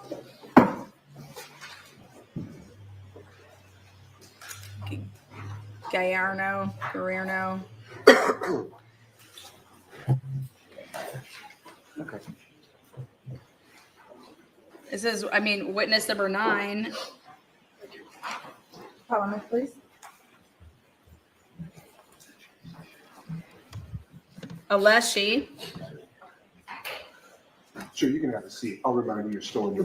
Or stand, however you're most comfortable today. Just do whatever you need to do, okay? Thank you, Your Honor. Or stand. Morning, everyone. Sir, yesterday we talked about downloading phones and making what you called extractions. Yes. And from that data, you could create different types of reports. So have Detective Garino say his name again, please. I'm sorry. Again, for the record, could you introduce yourself to the jury and spell your last name for the record? Yeah. Good morning. My name is Nicholas Garino, Guarino. Thank you. Sir, you mentioned yesterday that you downloaded a number of phones, or you were involved in the process of downloading a number of phones. That's correct. You explained to us that after you have the data analyzed, you can pinpoint certain items that you may want to put in a document. Yes. So the extractions into a program of our choosing, Cellbrite is the most commonly used, and then we can take call logs or text messages, any information that the investigator is looking for. When you downloaded Mr. O'Keefe's phone and you downloaded the defendant's phone, did you try to create, or did you create a report through Cellbrite, the software, that would show you all of Mr. O'Keefe's call logs? Yes, I did. And when I use the term call logs, what does that mean? The call logs are the calls that the phone receives. How do you create a report from Cellbrite? Can you just walk us through that process briefly? Yep. So in the program, you can go in and select the calls from it and export it into different formats, PDF, XML, HTML, or you can create a portable case and extract them all as a portable case that we would see on my computer. May I approach, Your Honor? Yes. He is the one that said, kill me now. He is the one that said, kill me now. Nicholas G is going to talk about the phones for the prosecution, if we ever get to that point. Showing you a document of Mr. O'Keefe's call logs. Do you recognize that? Yes. And what is it? It is the call logs. Just want to make sure it's between John O'Keefe and the defendant from, just want to see the dates, the 28th, January 28th, 2022 to January 29th, 2022. Would this contain all the phone calls from his phone data for the calls between those two parties that night? Yes, that's what I created. I'd like to move this exhibit, please. Okay. Okay. Are you gotta be fucking kidding me?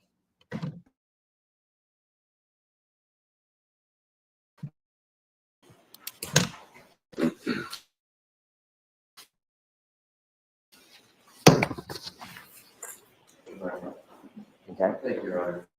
Contempt. Okay.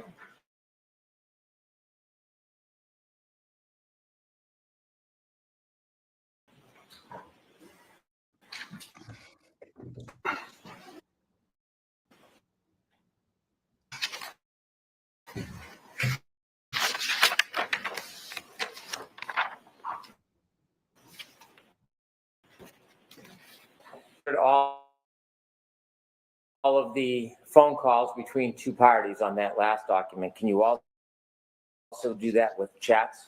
Yes.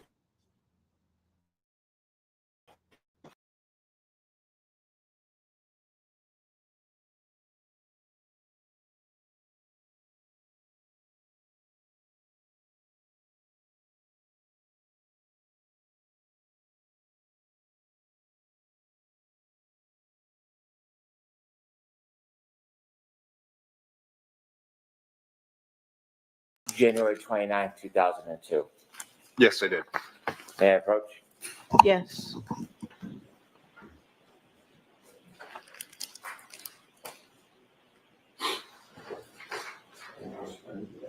I'm good. You recognize that document, sir?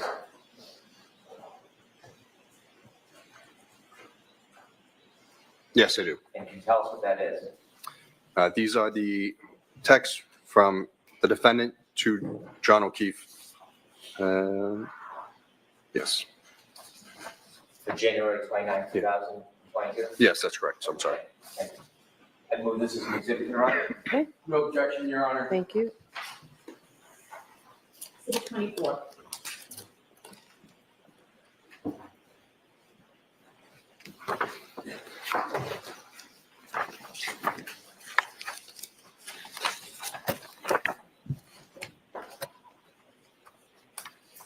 Did you identify or specify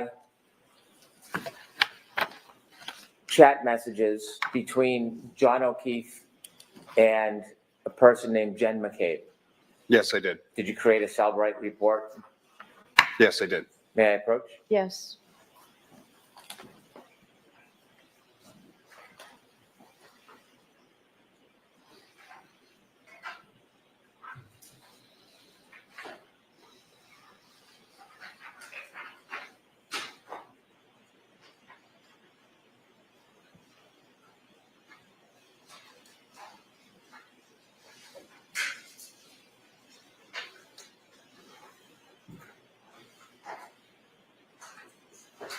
Can we have just a brief moment, please? It's sidebar? No. Just the two of them? Compare them, what we have. Yes, go ahead. All right, so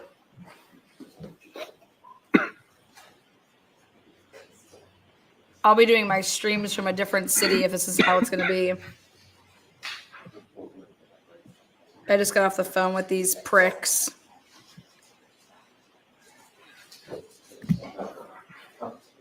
Thank you, Your Honor. Okay. Thank you, Mr. Wright. You're welcome. Sir, I'm handing you a document. Do you recognize it? Yes. This is the text messages between John O'Keefe and Jen McCabe on 29th on January 29th, 2022.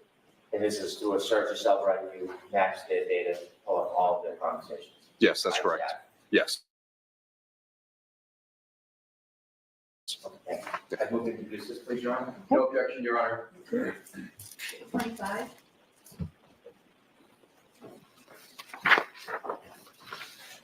Similarly to the chats, did you do the same with calls between Mr. O'Keefe and Ms. McCabe? Yes, I did.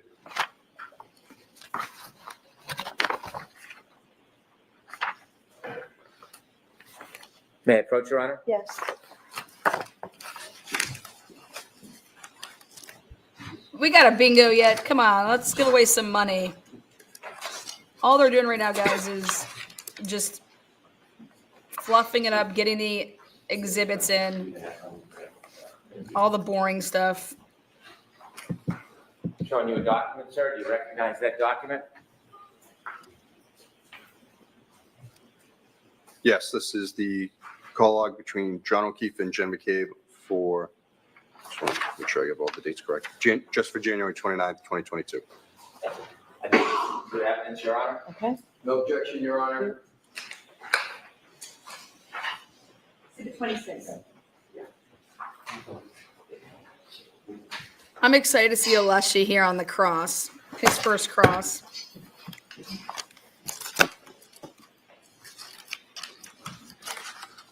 Did you do a file extraction and a report on all chats between the phones of John O'Keefe and the defendant for a period of time?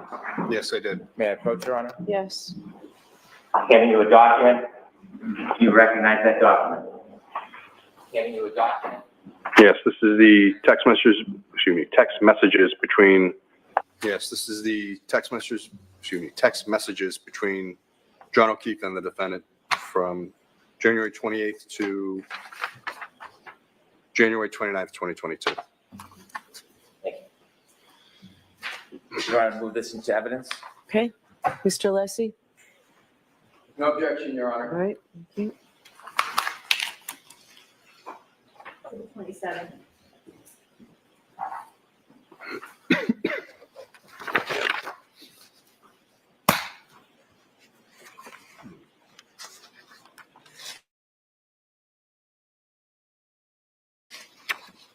Did you have an opportunity to make a report from some of the data from the defendant's phone from January 29, 2022? What are you referring? I did make some reports from the defendant's phone. What's a call log report? Again, the call log report is the calls that the party makes to another phone. So it's going to show everyone they've called or attempted to call. May I approach, Your Honor? Yes.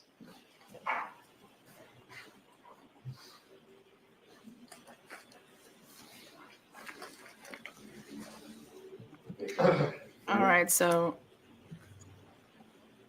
again, this is just I'm gonna getting ask you to Take in a look at this document. Do you recognize it? all the Yes. phones, all the What texting. it is? It's the call log from the defendant's phone for January 29th, 2022. It looks like everyone she called. Introduce this as an exhibit, please. No objection, Your Honor. Thank you. Exhibit 28.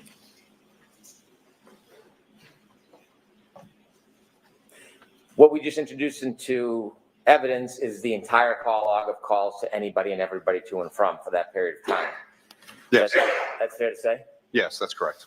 And then can you further isolate calls between just two parties? Yes, you can. You can search by phone number or name. And did you do that with the defendant's records for some parties? Yes, I did.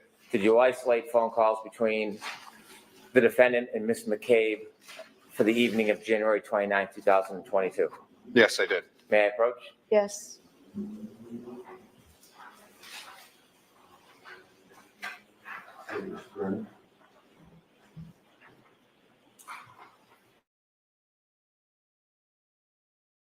Guys, take a look at this document. Do you recognize it?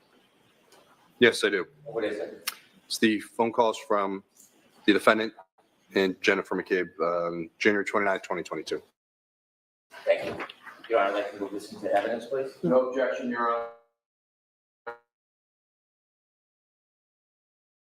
All right. Thank you. Again, that's the phone calls between Jen and Karen that was just entered.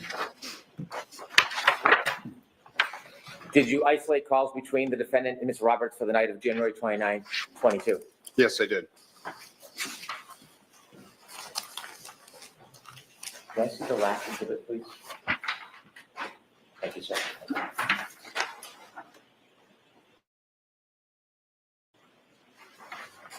I asked you to take a look at that document. Do you recognize it? Yes, I do. Could you share with the jury what it is? Yep. It's the call logs between the defendant and Carrie Roberts for January 29th, 2022. Yes. And that's a report you created? Yes, it is. Your Honor, listen to evidence, please. No objection, Your Honor. Okay. Thank you. Exhibit 30.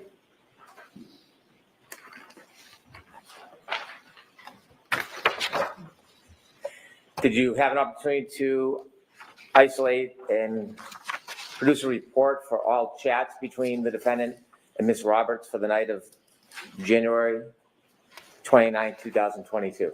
Yes, I did. May I approach, Your Honor? Yes.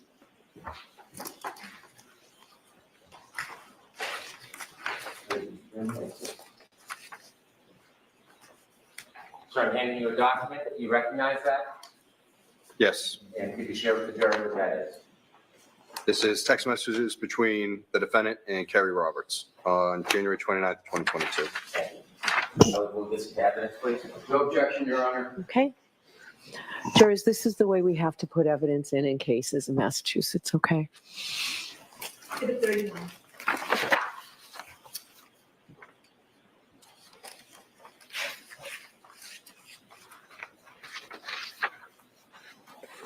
So do you have an opportunity to identify a text message or a chat between the defendant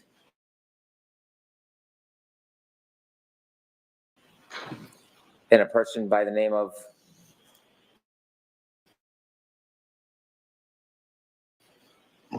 Ingrid?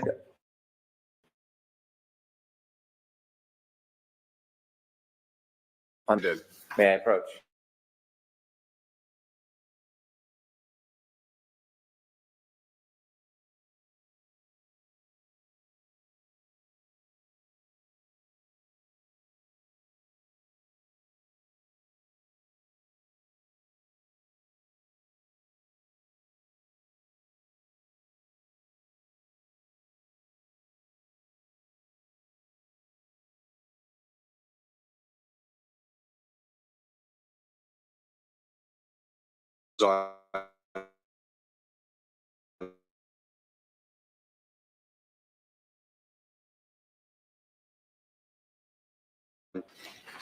Okay, this is a new exhibit here. I've never seen these before. This is a group message between the defendant and Ingrid Curtis and Bill Curtis. If this is a good time, if the Honor would permit. Okay. Jurors, what we're going to do is we will take our morning recess now, and we'll take 20 minutes to a half an hour, and we'll see you then. 20 minutes to a half hour? What the fuck? 20 minutes to a half hour? What? Ingrid Curtis and Bill Curtis and defendant in a group text message. Text messages. All right, never heard of these before, never seen these before. Again, this is how Bev says it's done in Massachusetts. Okay, so I figured out the problem. Sorry, it keeps going in and out. She's saying that we get 20 or 30 minutes here. They've been actually doing construction work on Breeze Line because I called them when I muted myself. I said, what the is going on? And I am dead in the middle of, they said it's been going on since Monday. I said, oh, imagine that. Monday, perfect. So they've been having issues literally, and it's just my city. I can't even believe this. Like literally I can leave and go right next door to the next city and it's fine. So I'm going to go to Dublin, go be a Dublinite.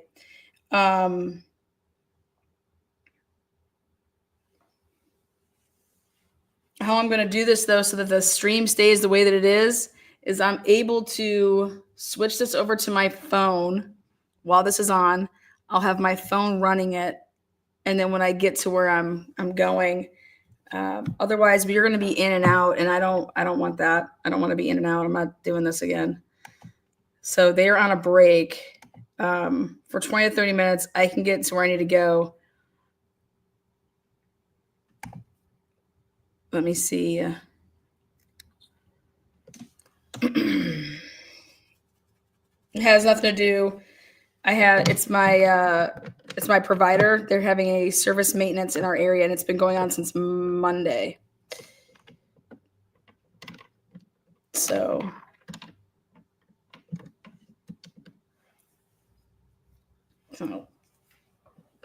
in and out, dirty style. I cannot believe that she's giving recess breaks, morning breaks for 20 to 30 minutes. It used to be like, we'll take a 10 to 15 minute break.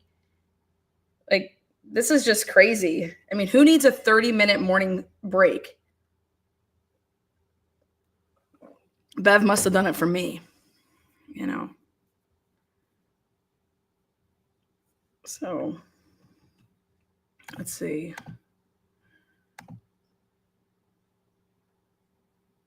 When was the group message? Not sure. I have it as text message between Ingrid Curtis and Bill Curtis and the defendant.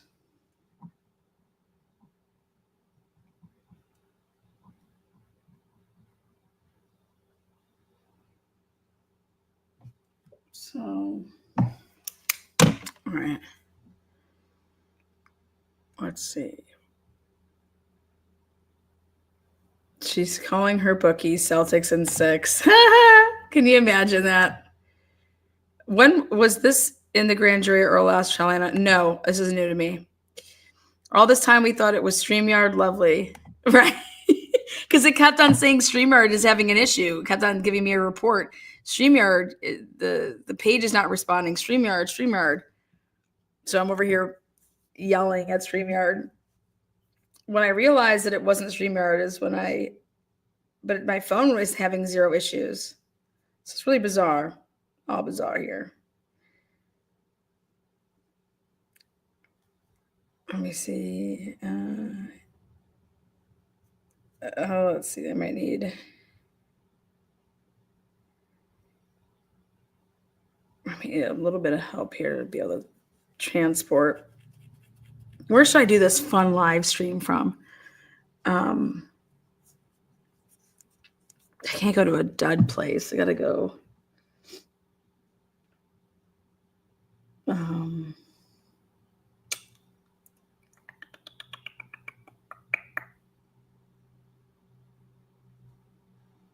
wonder if it puts me out of the zone.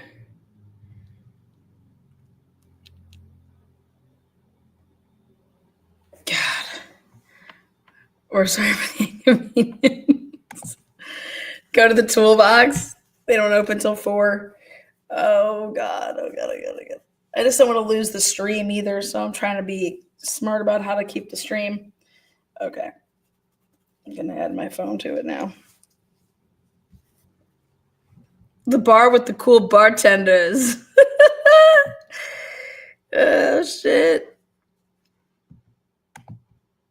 I wish I was in Boston right now. You need a bar and local flavor. You got a bar everywhere around here. Bar.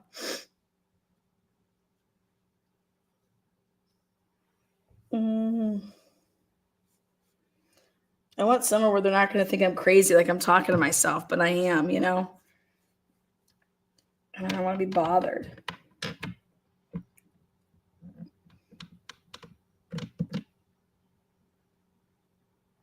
Oh, God. All right, we'll figure it out. Go to the sidebar.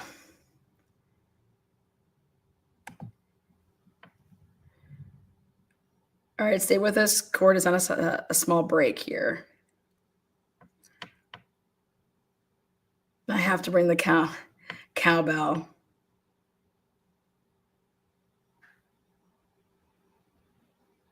Wait, only a half a day today? No, not a half a day, full day. I'm trying to squeeze it all in.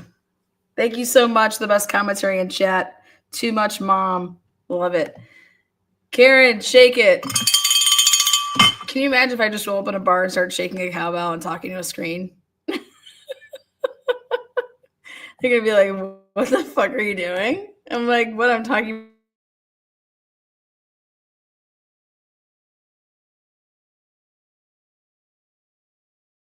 my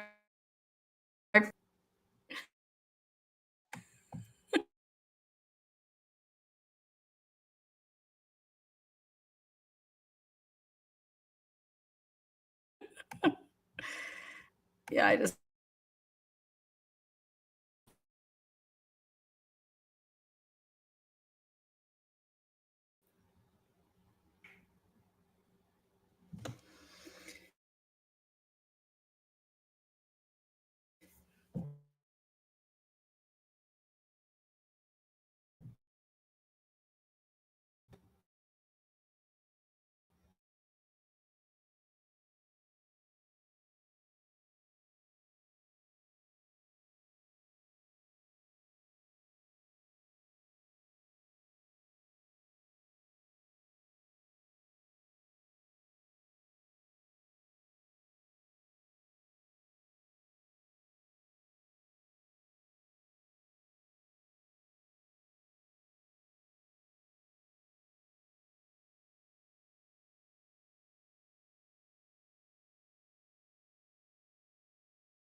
All right, we're making a run for it. Here we go.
Vehicle.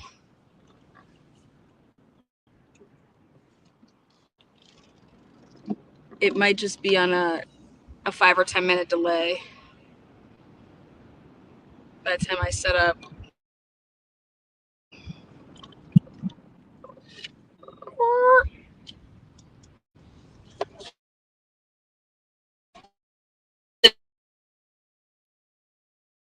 This guy's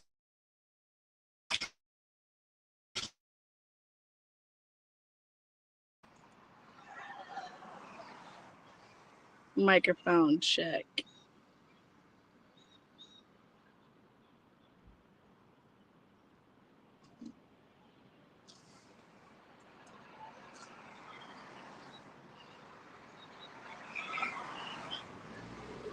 Hey, Murky, can you hear this? Yes, in chat if you can hear this.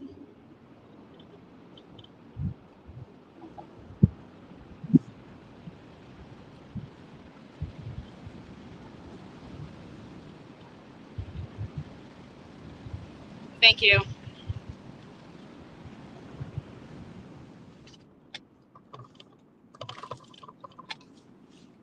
All right, we're gonna try a place called. I should tell you guys where I'm going, because the crazy people will call it and be like, "Get that girl! Get that girl with the laptop! Get her! Roger that, bitches!"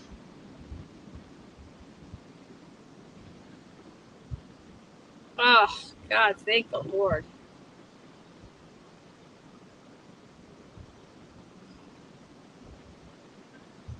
Why does it keep doing that? I don't know why that keeps sharing that. Oh, don't worry, Nick and Bev, no one's going anywhere. We got bingo on hold. We got racks on racks on racks. You know, I really want to go to a Mexican restaurant. They love me at this place, but I don't know if we're gonna be outside of the buffer zone. It's 12:34 a.m. I haven't slept since Carrie got perjured. Carrie probably got slapped around with that big old D last night. Bad girl, Carrie. Matt McCabe's like, thank you so much for taking one for the team, girl. You take it so good, Carrie. Appreciate you.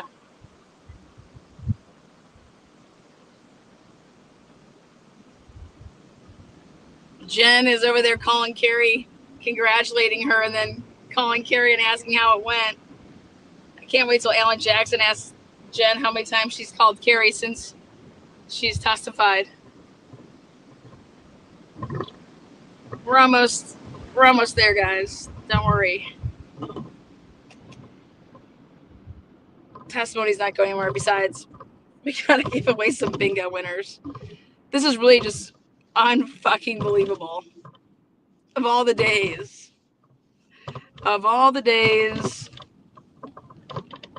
for this area to just, yeah. We're riding dirty. Look out. I haven't streamed from my phone in a long time, and they got all this new shit on here. I'm not a big fan of it. I can't even read comments because they got this share your referral link. Like, I don't get, fuck your referral link. Get the hell off my page. I don't care. I'm not sharing your shit. Just I'm GPS tracking myself to the nearest location outside the buffer zone. People are gonna think, oh wait, Lana, you're in Boston? Yeah, kinda, sorta, not really. I tell you that my allergies are off the chain though. This time of year, just Zyrtec, Flonase. What do you guys take for your allergies?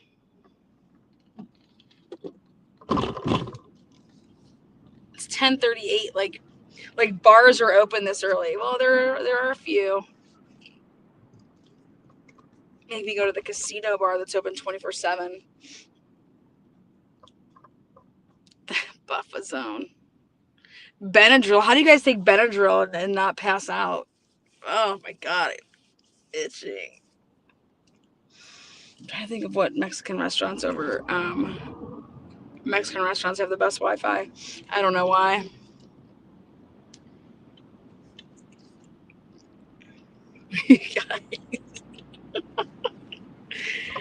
Oh, I feel like I'm driving to work. You know, like I'm driving to the office. All right, we're gonna try this place called. I don't know if I take Benadryl, I just pass out. Maybe it's because maybe how many you're supposed to take. I just need to get a Borg. If I get a Borg in me, I'm good to go. Now we're low on gas. Jesus. Your parents ever teach you, like in the wintertime, don't let your gas tank go below like a quart of a tank because your gas will freeze? I was like, that's got to be a myth.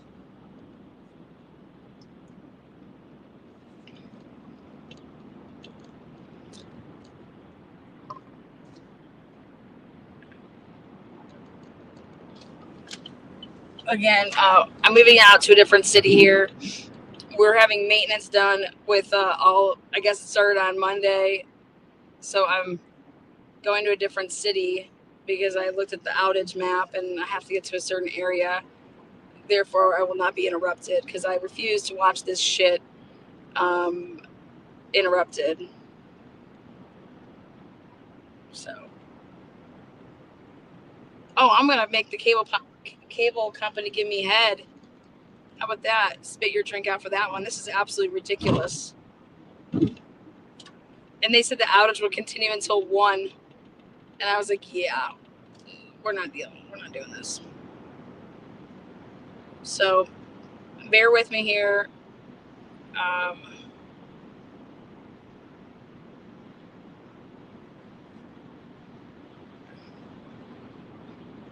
Pixie, are you doing text to talk Wi-Fi? Look at Pixie's way that Pixie spelled Wi-Fi. Dead. God, I can't even go where I want to go because it doesn't open until 11. What the fuck is going on around here? Damn it. It's always something, I tell you what. A girl is just trying to work. This is why nobody goes to work. Because they make it so hard to work. Who's my internet provider? BreezeLine. Wow, BreezeLine, they bought them or something like that. I don't fucking know. Who gives a shit who the provider is? Clearly they're not providing. Bless it. Ohio is mostly Spectrum. Yeah, they're on the Spectrum is what they are. Sit in their parking lot and use the Wi-Fi. You guys think I'm nuts, man. I'm not gonna. It's 80 degrees sitting in a hot car. Hell no, we're gonna roll up in this bar like we own it.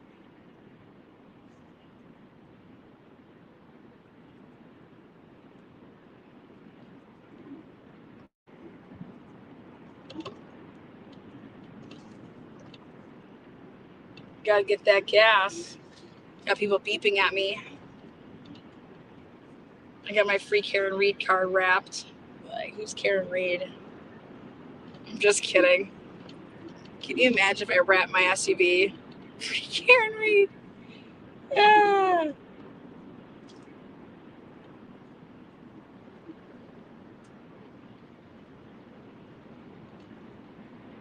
We've just had solar storms.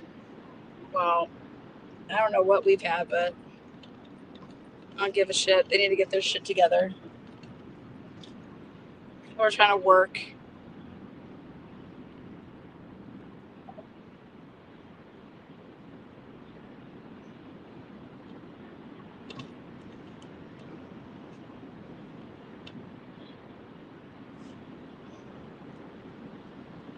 All right. Anybody at least close to bingo? We'll be starting right up where we left off with Nicholas G. at the helm, telling us all about Ingrid. The jury is bored to tears. Like,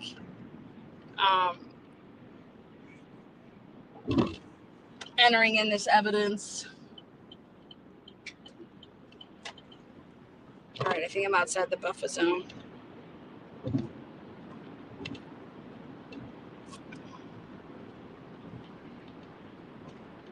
We'll get off here. This is a good exit.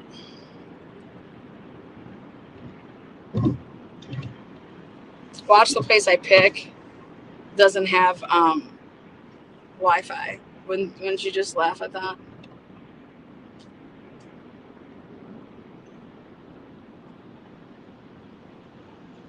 Our Wi-Fi's down.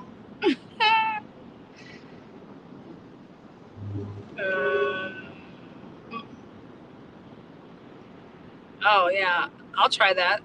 That allergy spray. It's pricey. I don't give a shit if it works. It works. Ashley Jennings, are you off today? Carson, where the hell are you? Are you in Boston? Because I'm outside of the buffer zone right now. Well, I was just in the buffer zone. Now I'm coming out of the buffer zone. You can meet me at McCarthy's. We're gonna go live from McCarthy's and play the live stream, get everybody riled up. We're gonna go see Jean Mullis or whatever her name was, or Bridget Meehan. One of these, they brought the GMs in there to say, "Yep, hi, I'm here. Yep, I gave them that." I don't remember what the name was that. I just remember Buchnick. Again, who are these people? It's just so staged. No one's saying the name Proctor. It's all Yuri.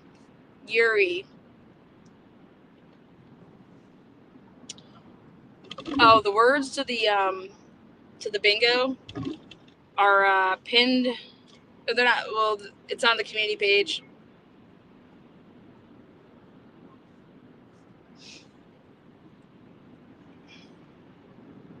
Oh, there's Murky. Get Bev's bingo lingo word list here. There you go. Maybe I should go to Dave and Busta's.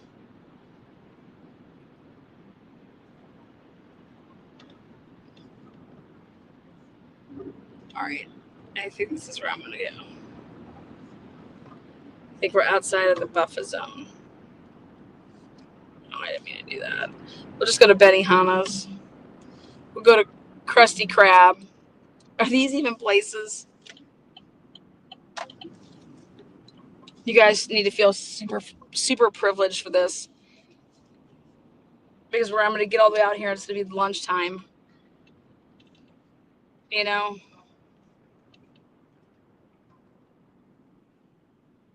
I'm trying to find a Mexican restaurant. What time does P.F. Chang's open? They open up at 11. P.F. Chang's might be a winner. Another day, another Bevy bingo card. Yes.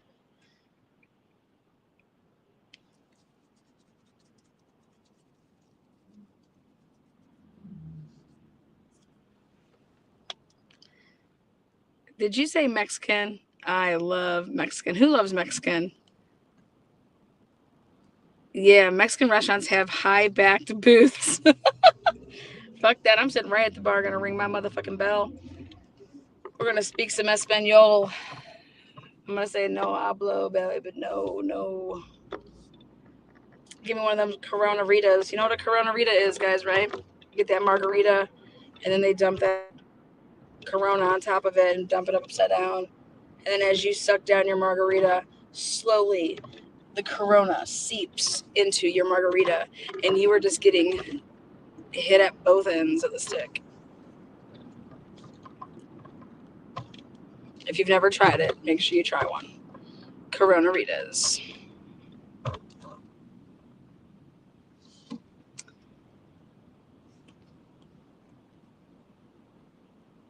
Cheese and rice.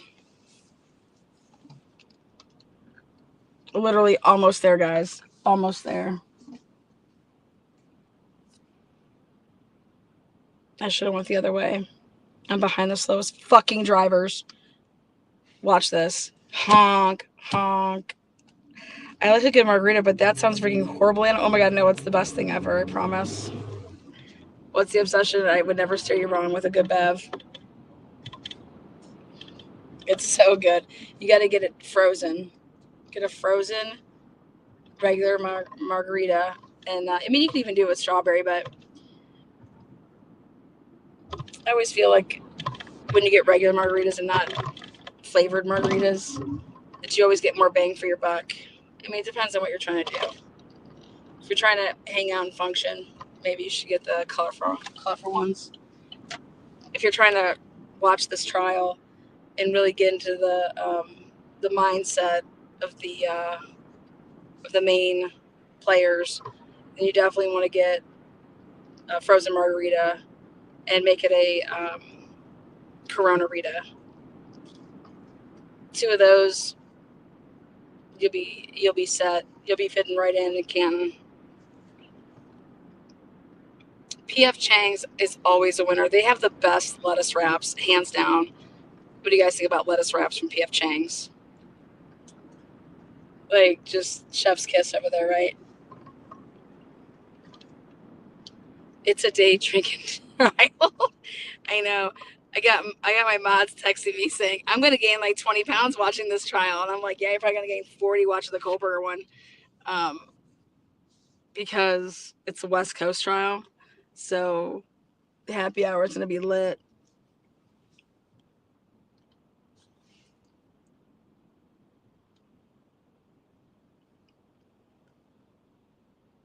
Beans and rice sounds so good. Oh, you guys crack me up. Beans and rice. It just sounds fabulous together. I feel like I drove to Boston. I feel like this is taking forever. I'm making sure I got out of the buffer zone. I'm completely out. I wanted to come to Dublin. There's a city called Dublin in Columbus. It's where all the hoity-toity people live.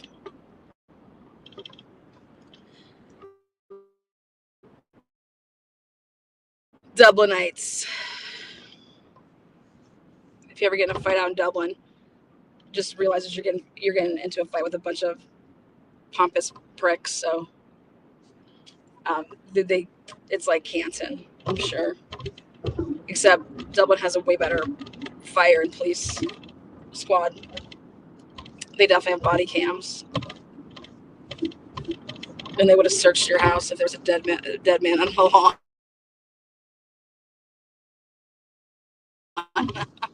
You ain't getting it. I hope the jurors are abiding by their rules and not watching any of these channels. PF Chang's is open at 11? Okay, looks like we might have found our winner. Winner. No, I'm going to go to this Mexican restaurant, I think. They won't bother me. I just love it. Like, I just love it. They don't bother you. They won't be like, what are you doing? You know what I mean? White people, total fucking nosy motherfucker and bothering fucks. You know.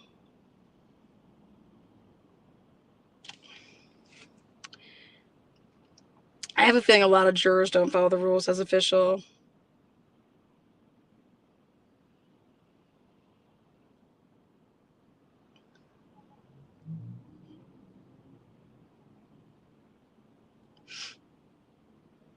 Try a pineapple margarita. I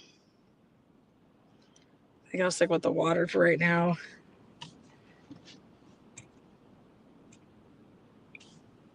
Is Bev even back?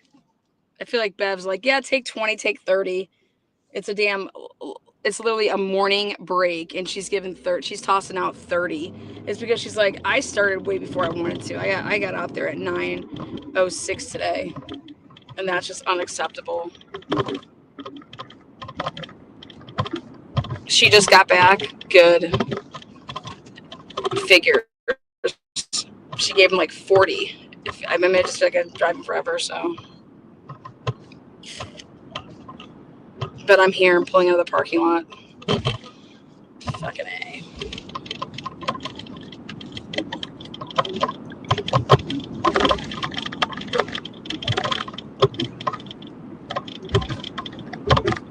Watch them say their Wi-Fi's down. Don't worry, we're going to have lunch at a hibachi place, and I'm going to turn the camera, and I'm going to take you guys with me when we're doing, like, sake bombs. The white claw truck is jammed up at the Mass Pike. Traffic is brutal over here. You guys, we are on an adventure. We don't know where we're going. How do we register the card? Just email the Mind Challenge. But we have the back end, so we kind of see that you register once you put your name in, and we track you. This is GPS tracked. We know if you're at work and you're not really working and you're playing. We tell your boss. How many people are listening from a cubicle with an earbud, attached, and they're just like, wait, I thought we were watching a trial. Now Lana's on some field trip. Lana doesn't have Wi-Fi. Oh my God.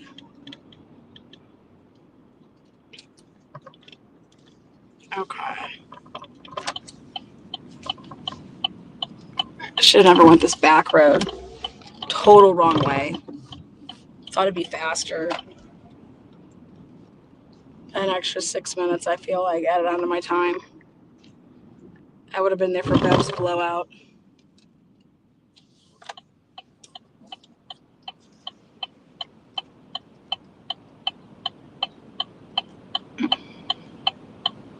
Somebody says, I'm grooming dogs and listening to you. Supergirl, that's awesome.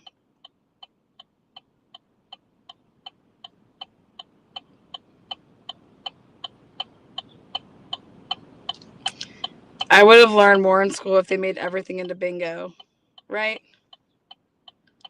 You guys, they have switched all of this stuff on StreamYard. I haven't been on a phone doing StreamYard in forever. Like when you touch a person's comment, it like gives you all these options now. It says delete comment, put user in timeout, banned user, start the comment. I can start the comment now. Show on the stage. Like, way to pick it up, StreamYard. Really impressed. I've been over here bashing you all week. Stellar.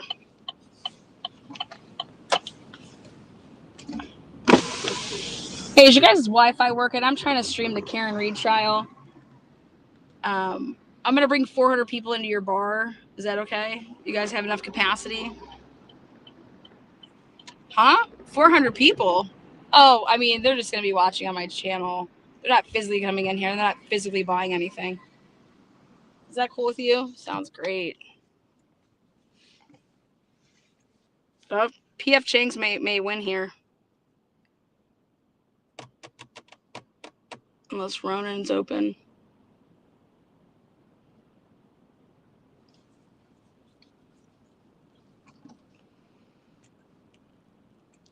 Oh, I'm serious. I am dead serious.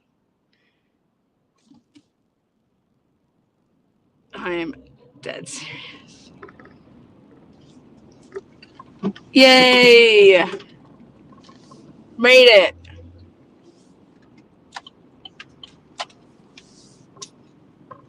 God, people in Dublin like to sleep in because they got nothing but housewives over here. Husbands are off working. They travel a lot in this town. Oh boy.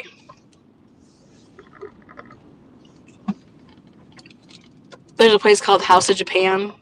Stellar place. And this place is called, oh my God, they got rid of it. No, thank God. I almost lost it. I can't even pronounce the shit that it's called, so I'm not even going to try.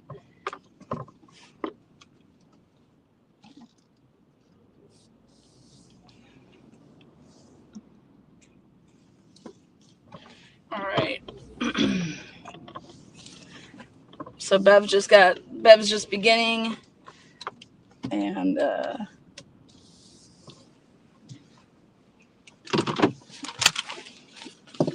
all right, let's make sure we get this. I'll be setting up. All right.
Oh snap, we might not have Wi-Fi.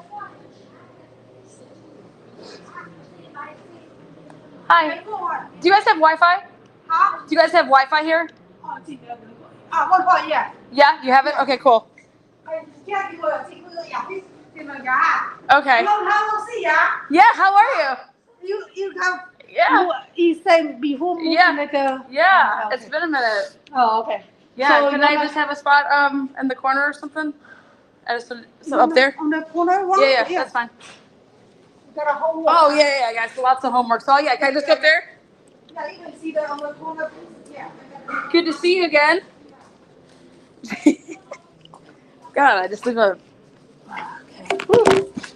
Wi-Fi, yeah. I got homework. Yes, how have you been? Good. Yeah, I'll do all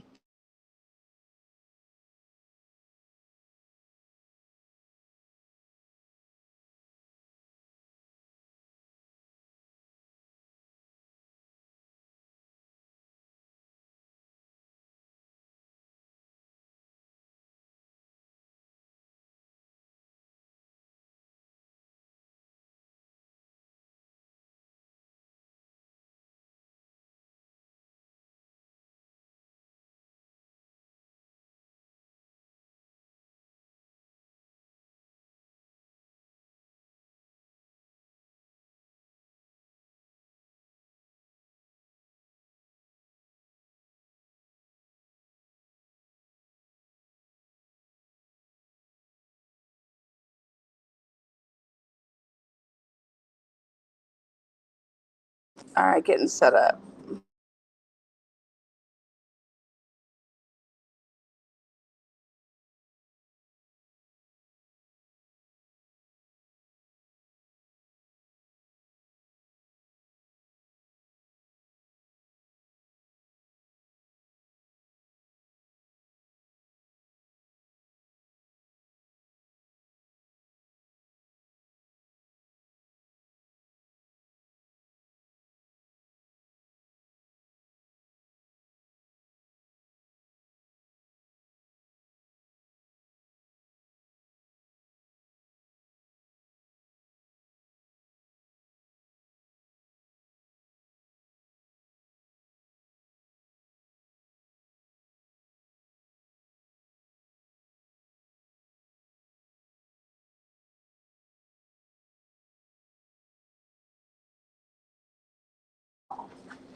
All right, give me 1 second. We're about to start.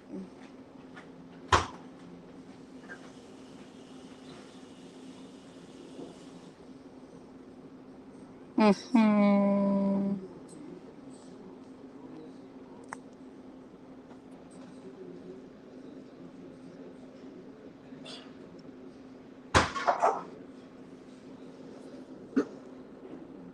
Is that right? Dude, they should remember me from all these times I used to come back in the day. They're good people.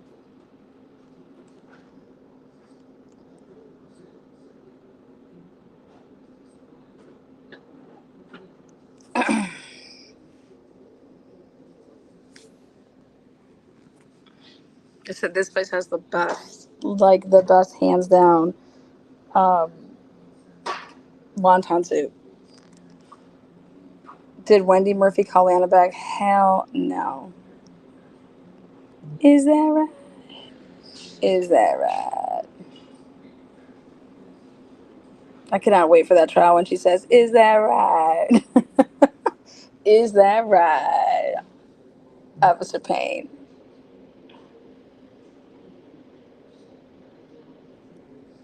Come on. Do not make me hotspot this.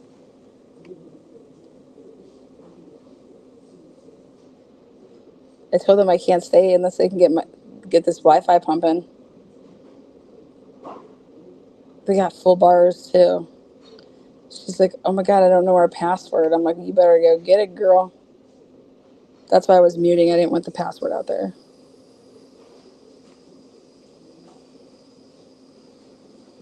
Mm-hmm.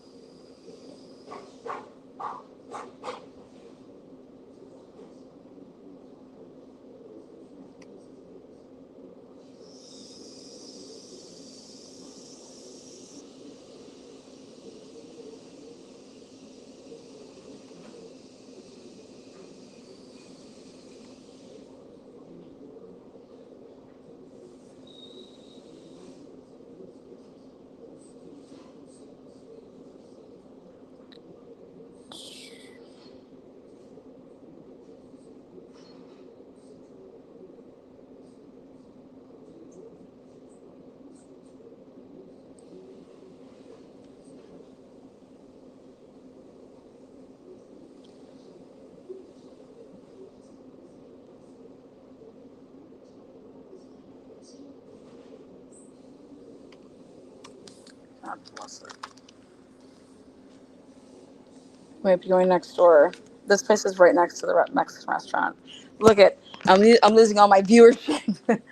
What the heck's going on over here? Let me see if this place is open next to us.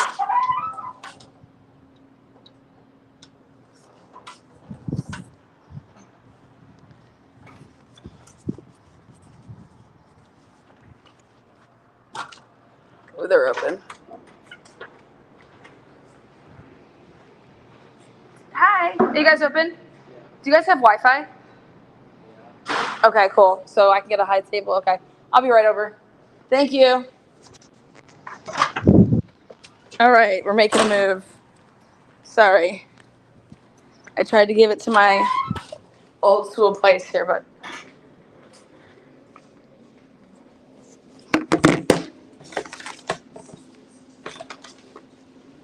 Jenny, I'll be back. I'll come back for lunch. Okay, sounds good. There we go. Yeah. All right. Yes, just one, please. Okay. Okay, thank you so much. Party of one. Thank you. And I just need to get on your Wi-Fi. So, we'll go over here. This lovely area.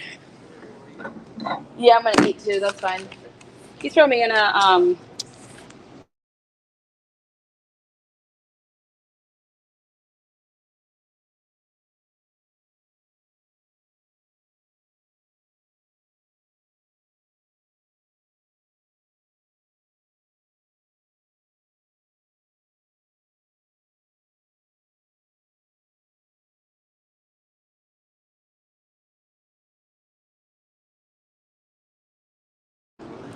Okay. Thank you.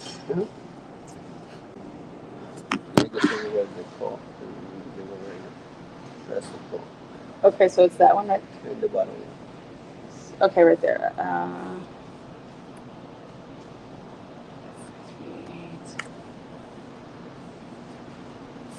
Okay, perfect. Thank you so much. I appreciate you. Okay, thank you so much. All right, guys, we're back. Hold on, let me get my holy ball sack. Jesus.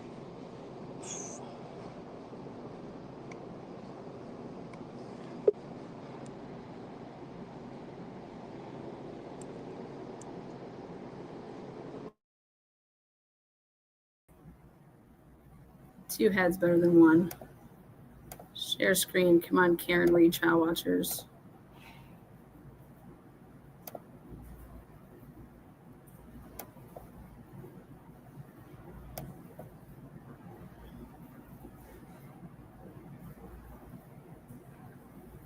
All right.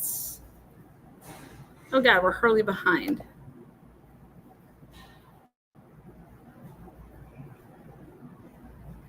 Okay. Of the phones that you identified and you. Oh God, they're really gonna put me. Showing you an envelope. Do you know what's in that envelope? Yes, the raw data extraction of John O'Keefe's cell phone. All right, I ask it to be marked simply for identification, please. Okay. Exhibit A, identification. Thank you. Second folder. Yes, the raw data extraction of Jen McCabe's cell phone that I created. Thank you, sir. Your Honor, I ask it to be marked for identification as well. All right. Exhibit B for identification. Thank you.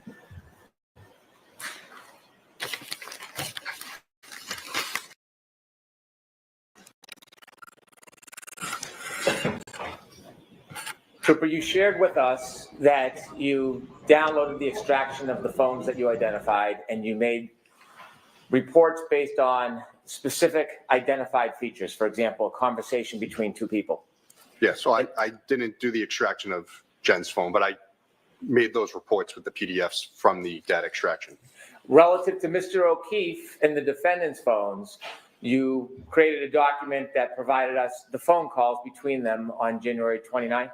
Yes, that's correct. And separately, you also provided a document that included all of the chats or text messages between John O'Keefe and the defendant on January 29, 2022? Yes. It also included the 28th. Thank you. Yes. And in that compilation, did you put together or do you create or review a PowerPoint of those? Yes, I did. And what was the point of that? Just to show the texts and calls in a chronological order, because that way you're not looking at two different documents trying to compare and contrast the calls to text messages when each is coming in. And did you begin that PowerPoint presentation with a call at 2:16:10 on January 28, 2022?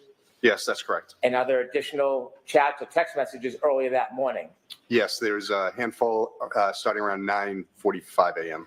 May I Yes. approach, Your Honor? Yes.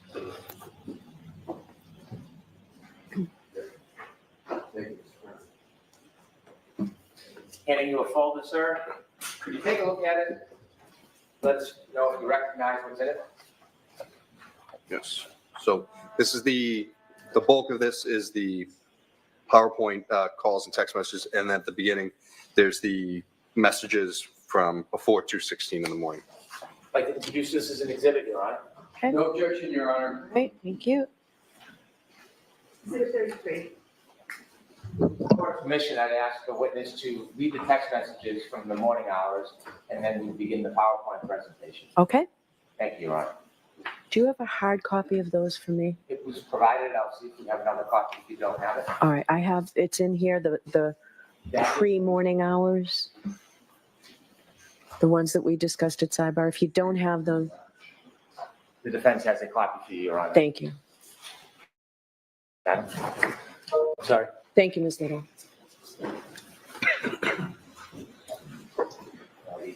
Okay, thank you.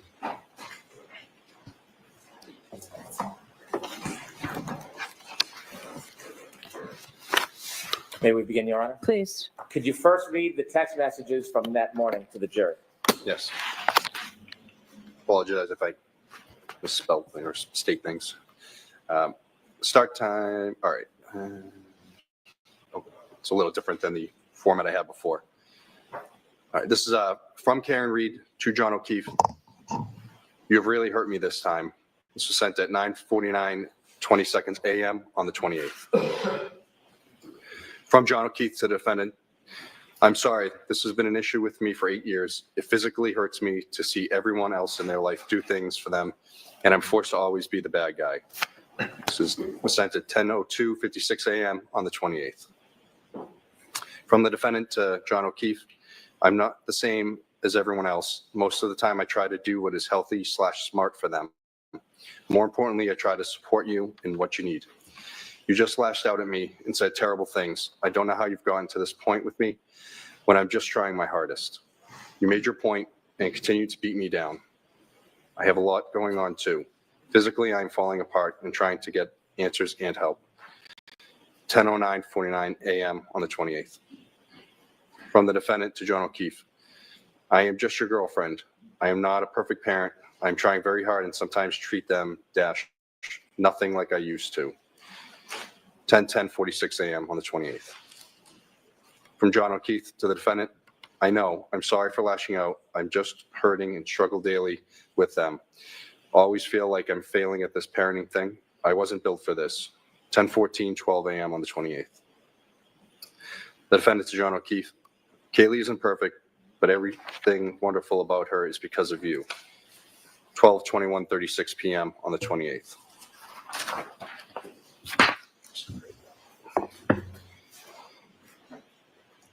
From John O'Keefe to the defendant, an emoji is sent at 12:21:59 on the 28th. From the defendant to John O'Keefe, it's true, I know she's her mother's daughter, but she wouldn't be so bright and successful if she lived with anyone else. 12:22:51 p.m. on the 28th. From the defendant to John O'Keefe, wow, Kristen just sent 2 back-to-back messages to not lose your faith in the kids. 12:31:28 p.m. on the 28th. From the defendant to John O'Keefe, or in yourself, at 12:31:41 p.m. on the 28th. From John O'Keefe to the defendant, there's 2 emojis sent at 12:32:06 p.m. on the 28th.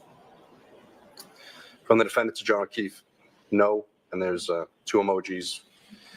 Life can pick you up sometimes. Please be happy with them and put away your frustrations for the rest of the day.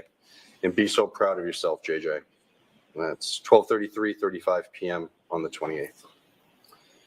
From John O'Keefe to the defendant, that's what bothers me more than anything. Should have sent Peg's or Sarah's W-2s. We're all equal guardians. 1:18:21 p.m. on the 28th.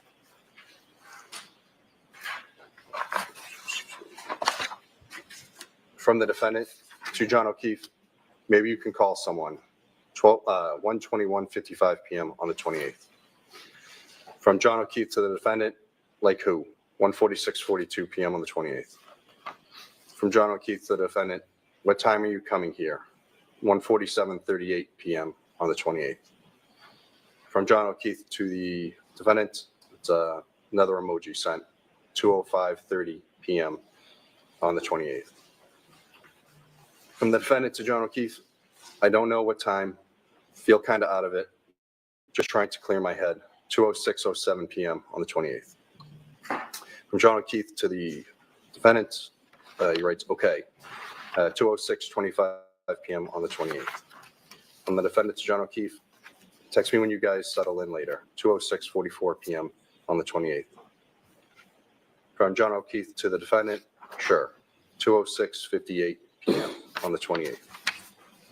From the defendant to, oh, and it's cut off here, sir. Yeah. May I approach, Your Honor? Yes. That must be where the, so, Would it be helpful if I take it out of the binder for you? I believe it, yeah, it goes to the next one, so I'll start. Yeah, sorry. With the court's permission, we'll begin the PowerPoint. Yes.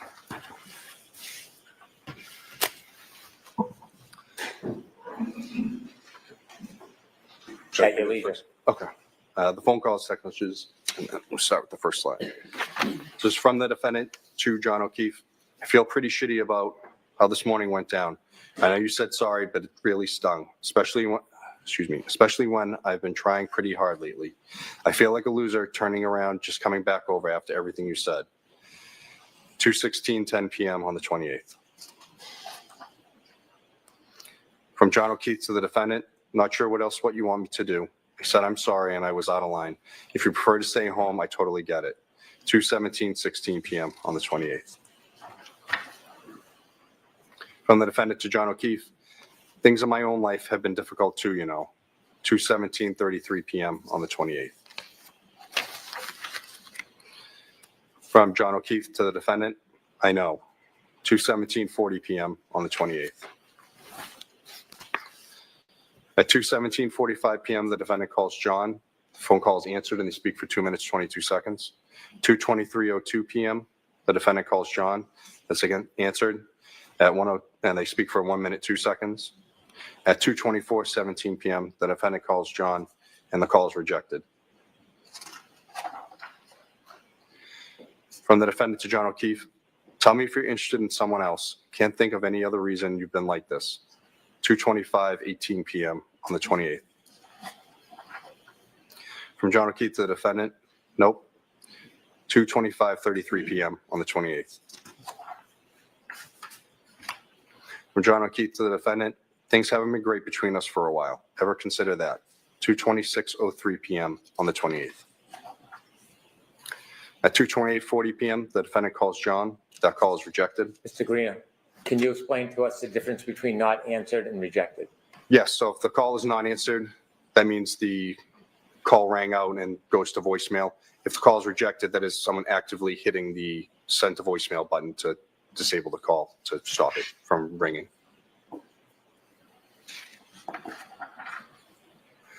From John O'Keefe to the defendant, kids are here, not in the mood to talk. 2:29:03 p.m. on the 28th. From the defendant to John O'Keefe, so you're not into it anymore. That's fine, but I don't want to keep trying and you keep treating me like this. 2:29:12 p.m. on the 28th. From the defendant to John O'Keefe, I'm trying to hug and kiss you this morning and you whack me in the face with a pillow. 2:29:59 p.m. on the 28th. From the defendant to John O'Keefe, last night, you're basically like, yeah, what about when we talk about the future? So why don't you just admit you're not into so much anymore? 2:23 p.m. on the 28th.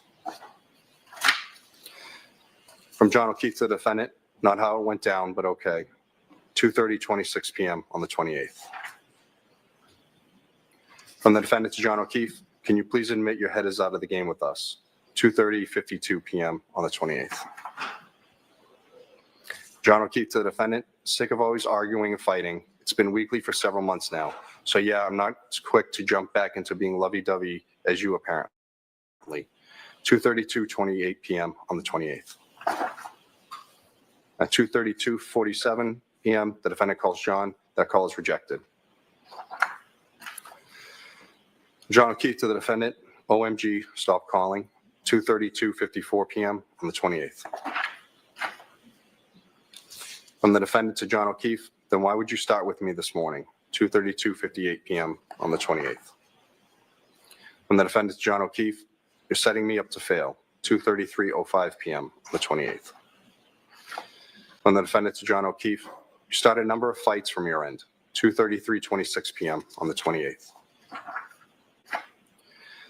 And John O'Keefe to the defendant, I've explained it a few times already, not doing it again. 2:31 p.m. on the 28th.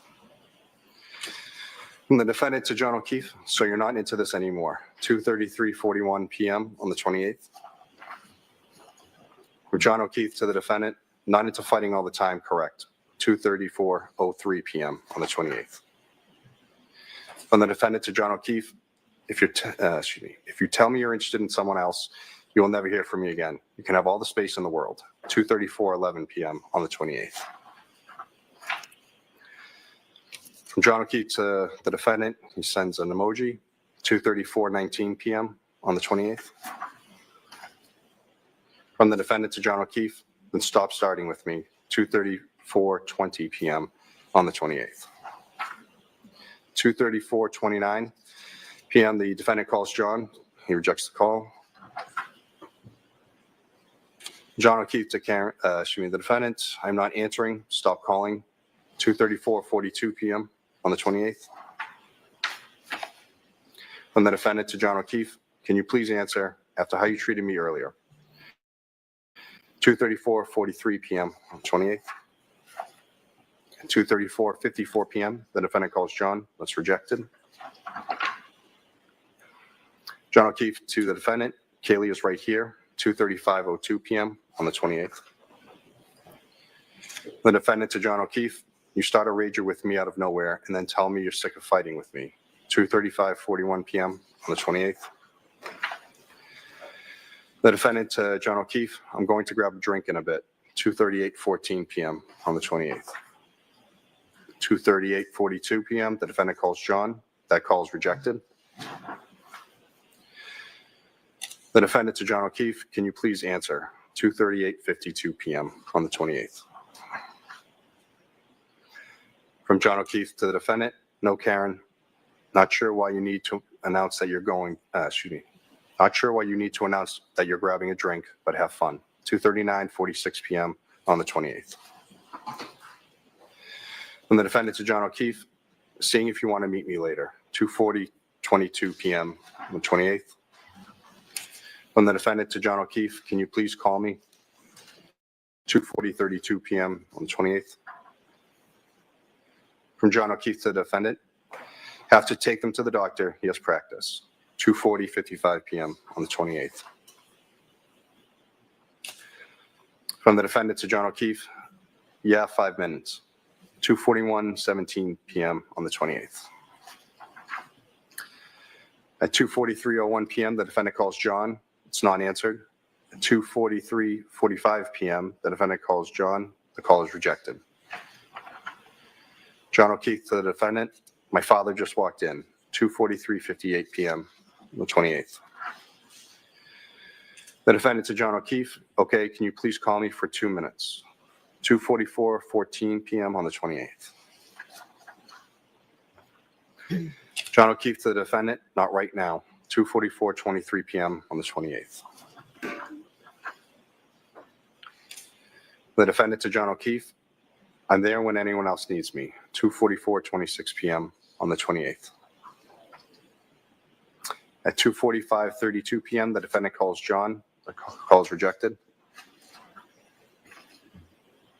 The defendant calls Mr. O'Keefe. Yes, John, you gave me utter grief this morning. I'd like you to call me for a minute.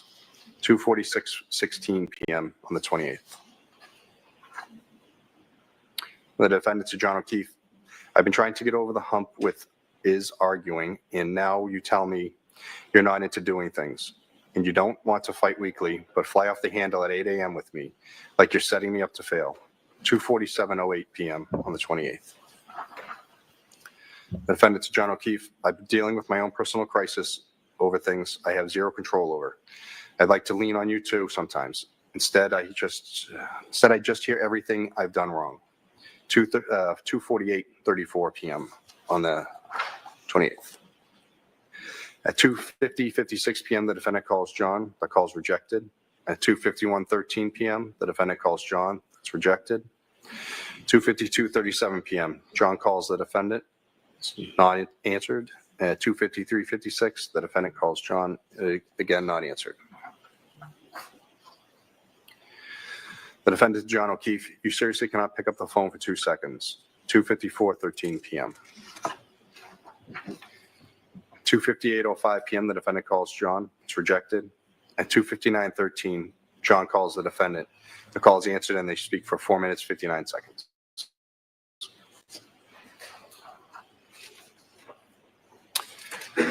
From the defendant to John O'Keefe, why don't you meet me at Hillside at 4:30/5, 3:08:55 p.m. John O'Keefe to the defendant sends an emoji at 3:10:08 p.m. on the 28th. From the defendant to John O'Keefe, or whenever you get, whenever you get everyone settled, 3:10:35 p.m. on the 28th.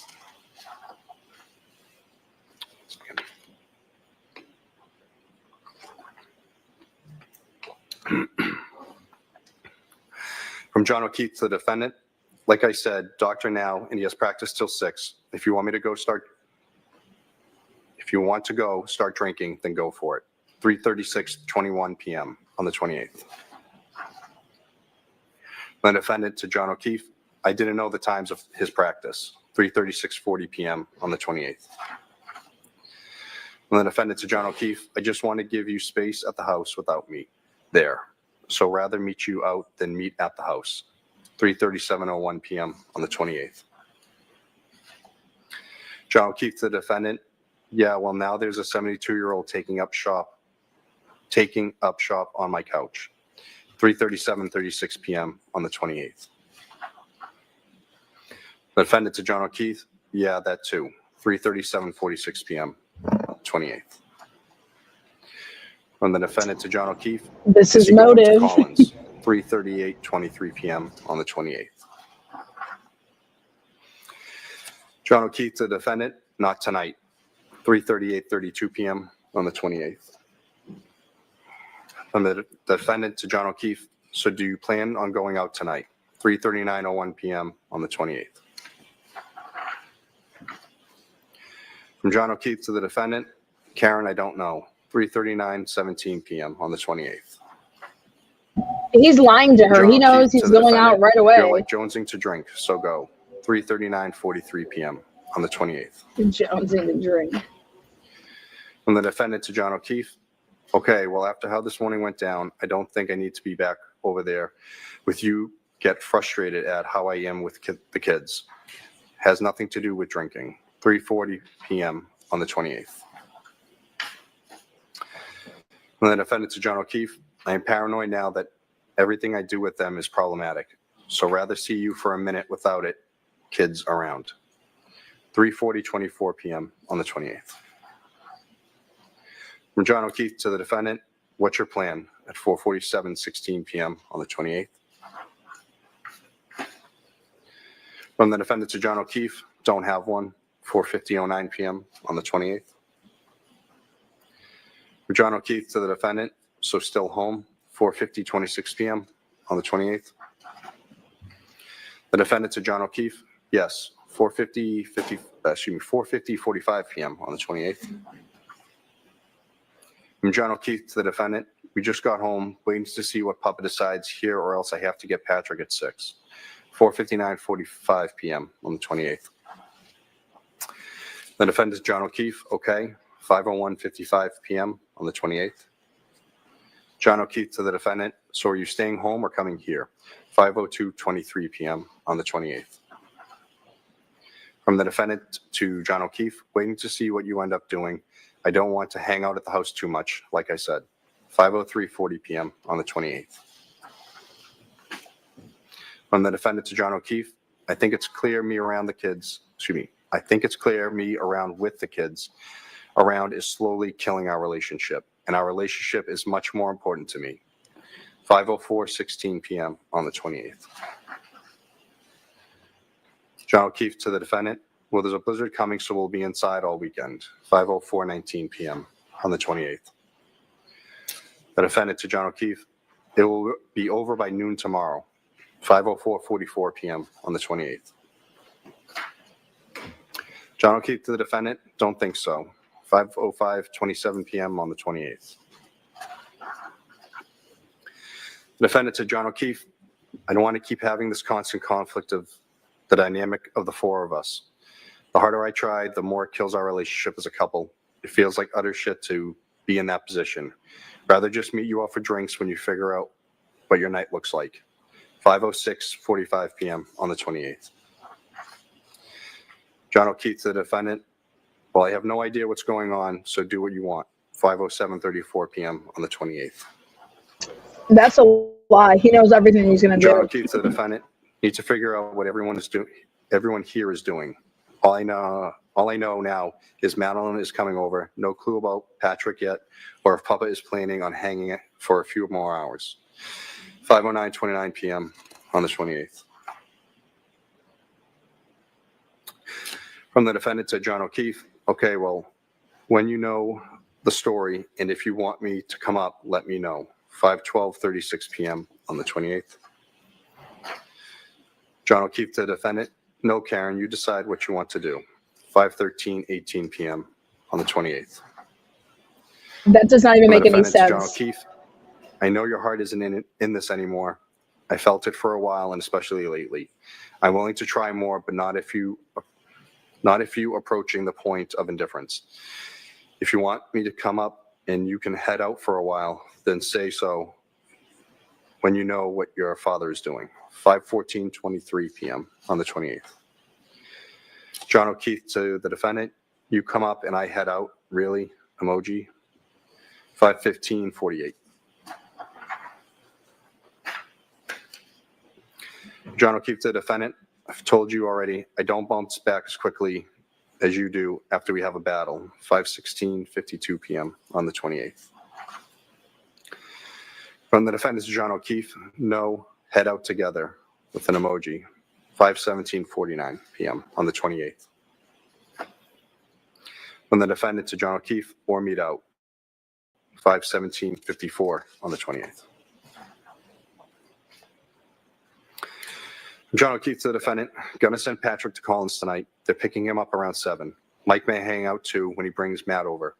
So why don't you just come over? 5:42 p.m. on the 28th.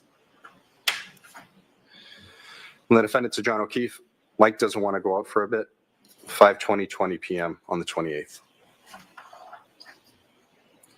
From the defendant to John O'Keefe, I would like to, been a shit day from the jump.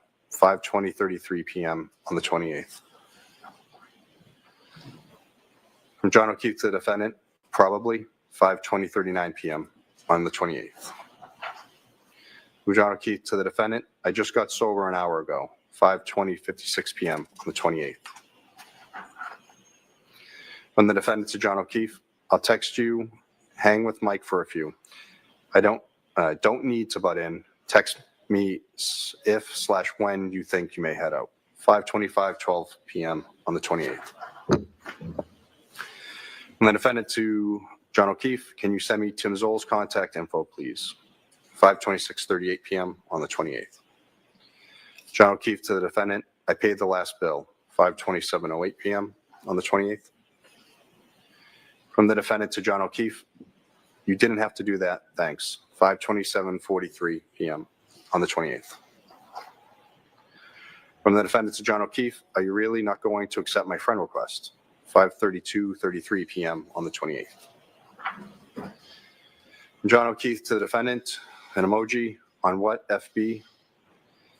5:33:01 p.m. on the 28th. From the defendant to John O'Keefe, yeah, we've been going out for 2 years. 5:33:20 p.m. on the 28th. John O'Keefe to the defendant, I haven't gone on. You defriended me over a year ago, I believe. 5:33:48 p.m. on the 28th.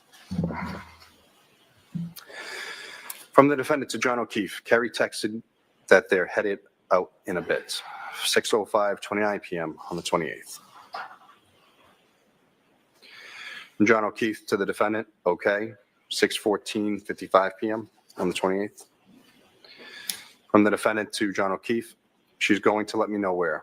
6:17:51 p.m. on the 28th. From John O'Keefe to the defendant, so you're going to meet them. 6:18:12 p.m. on the 28th. From the defendant to John O'Keefe, just presenting it as an option. Wouldn't mind hanging out with them for a drink. 6:19 p.m. on the 28th. Sorry.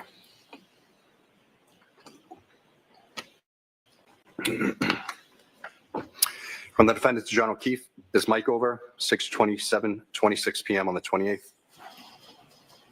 From John O'Keefe to the defendant, yes. 6:29:45 p.m. on the 28th. From the defendant to John O'Keefe, sounds you're like good with getting together tonight. 6:31:32 p.m. on the 28th. From the defendant to John O'Keefe, was hoping after this morning you'd be interested in smoothing things over with me. 6:32:24 p.m. on the 28th. John O'Keefe to the defendant, told you to come over, but you insisted on meeting me out somewhere. 6:33:44 p.m. on the 28th. From the defendant to John O'Keefe, Mike is a little off with me for a while now. I've said that multiple times. 6:34:34 p.m. on the 28th. From John O'Keefe to Karen, the defendant, time to get over it, Karen. He's fine. He was fine the other night when he came by. 6:38:09 p.m. on the 28th. From the defendant to John O'Keefe, yeah. Where are you meeting them? 6:39:28 p.m. on the 28th. Nick isn't dead. I don't have plans with them. She just said they're headed out in a bit and will text when they land somewhere. 6:39:52 p.m. on the 28th. From the defendant to John O'Keefe, if you want to go out with Mike solo, that's fine. Just let me know. 6:40:17 p.m. on the 28th. From John O'Keefe to the defendant, I already told you what you should do. I'm not going to keep doing this. 6:41:07 p.m. on the 28th.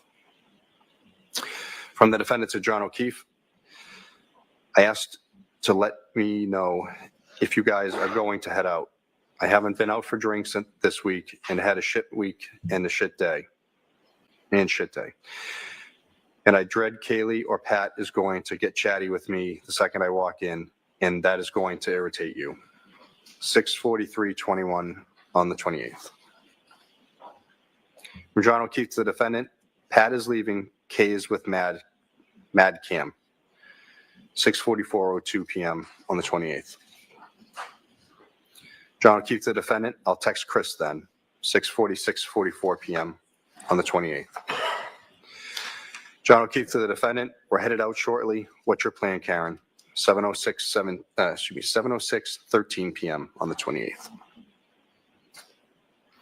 From the defendant to John O'Keefe, do you want me to join or no? 7:06:37 p.m. on the 28th. From John O'Keefe to the defendant, yes, wasn't sure if you were meeting the Currans. 7:07:04 p.m. on the 28th.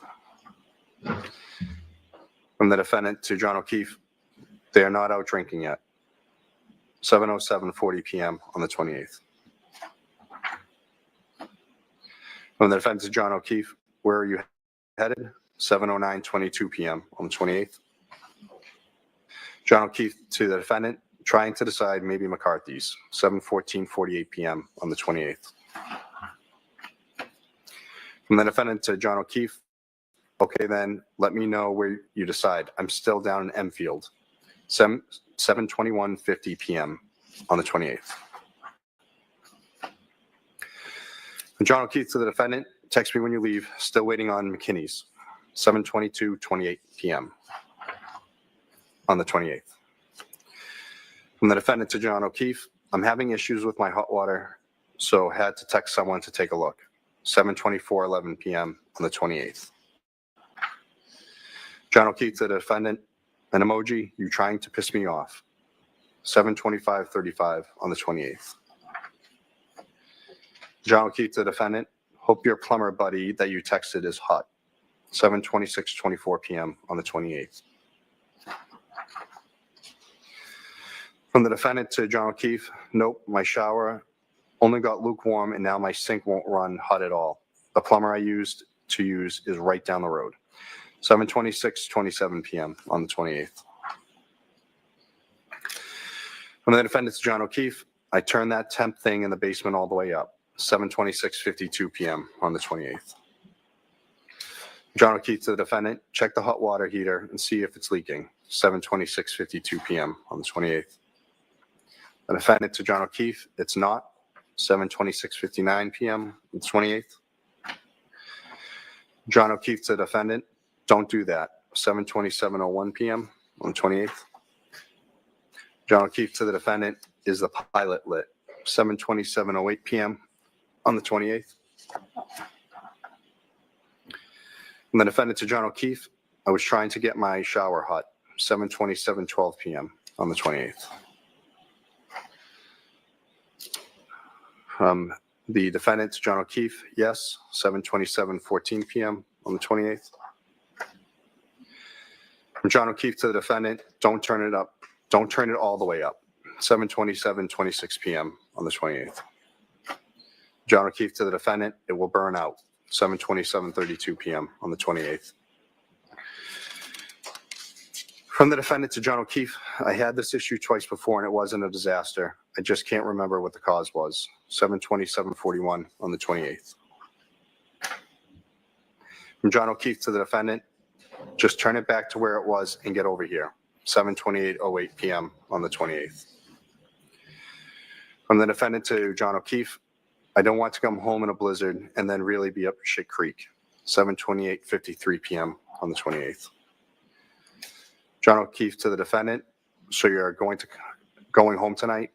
7:29:18 p.m. on the 28th. From the defendant to John O'Keefe, or tomorrow or whenever.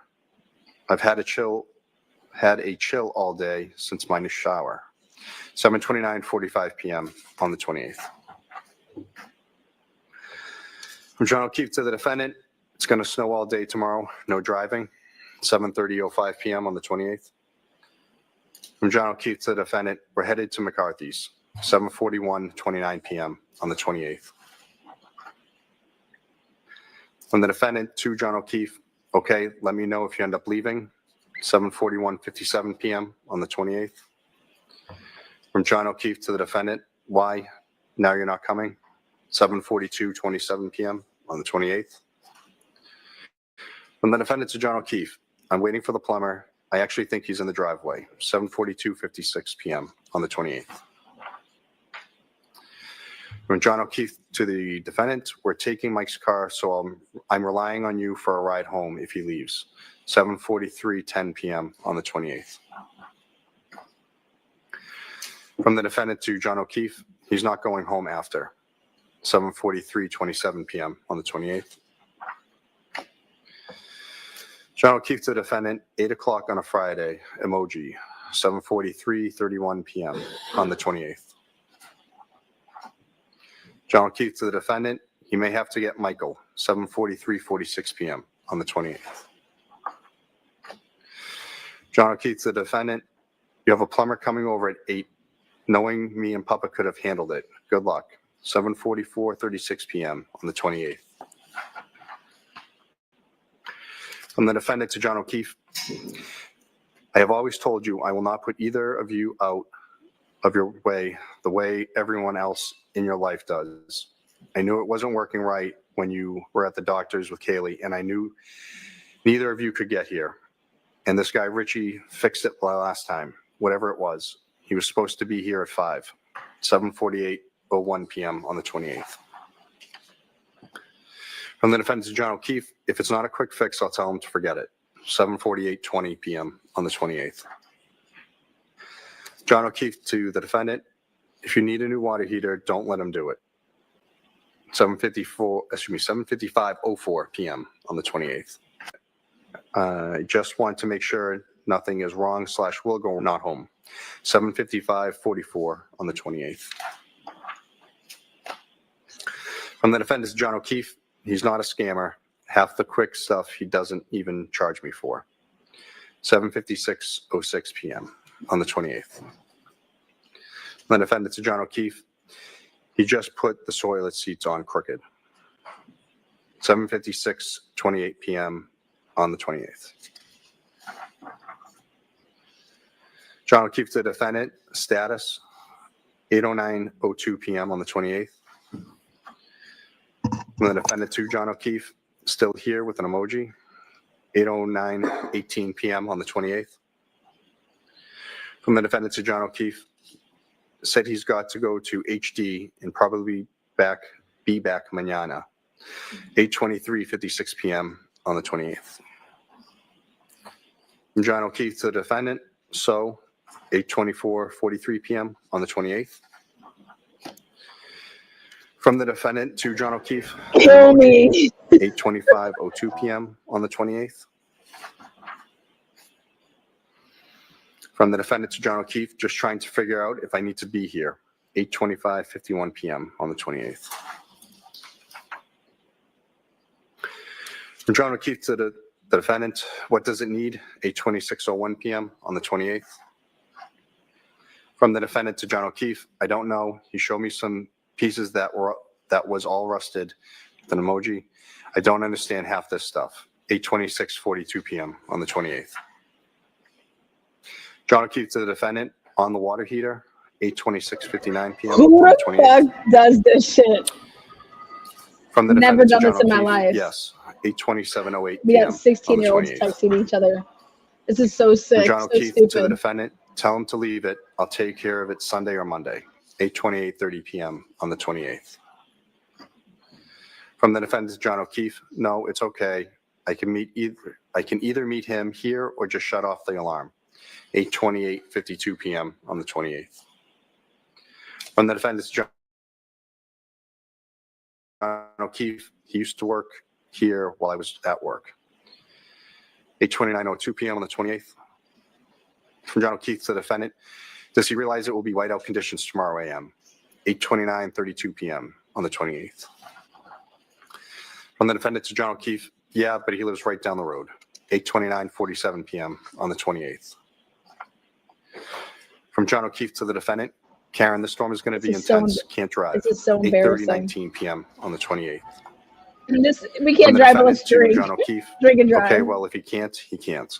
8:36 p.m. on the 28th. John O'Keefe to the defendant, I'll do it Monday, 8:56 p.m. on the 28th. From the defendant to John O'Keefe, I better not still have this problem on Monday, 8:31:22 p.m. on the 28th. From John O'Keefe to the defendant, you plan on being there, 8:31:43 p.m. on the 28th.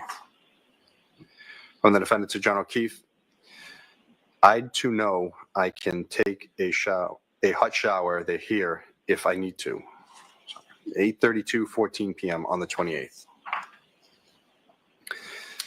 Figured you'd be, from John O'Keefe to the defendant, figured you'd be in Canton until Monday, 8:32:32 p.m. on the 28th. From John O'Keefe to the defendant, That's where it's curtains. I'm getting off my phone. Let me know what you're doing, 8:32:54 p.m. From the defendant to John O'Keefe, I think the four of us together is toxic to this relationship. Would like to limit it. 8:33:16 p.m. on the 28th. From the defendant to John O'Keefe, you said so yourself for probably a year now. 8:33:52 p.m. on the 28th. John O'Keefe to the defendant, blizzard tomorrow, nobody is going anywhere. 8:33:56 p.m. on the 28th. From the defendant to John O'Keefe, maybe I'll come back late tonight. Bad snow is in the early a.m. 8:35:14 p.m. on the 28th. From the defendant to John O'Keefe, I'll head up there in a few min. Let me know if you leave.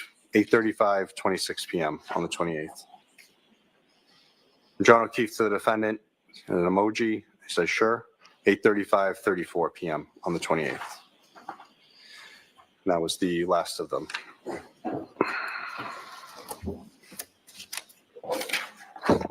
Oh my God. Thank you.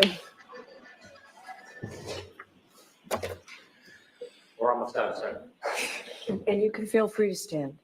Okay, thank you, Your Honor. So that presentation is a compilation of text messages and phone calls between John O'Keefe and the defendant on January 28, 2022. Yes, that was. Aside from that compilation, are there other text messages and phone calls that you've reviewed between John O'Keefe and the defendant that evening, January 28, 2002, going into past midnight, January 29, 2022? Yes, there's more text messages. And those text messages and phone calls, are they a separate compilation from this? Yes, that's correct. At this time, I'd ask us to release Trooper Garino and recall him at a later date. Yes.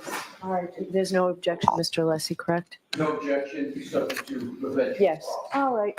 Thank you very much, Trooper. We'll see you another time. Thank you, Your Honor. You just leave it. Is this the time for me to see counsel at sidebar? Okay. Sure, Mayor. Yes. Your Honor, I'm going to introduce exhibits or clips 7 through 11.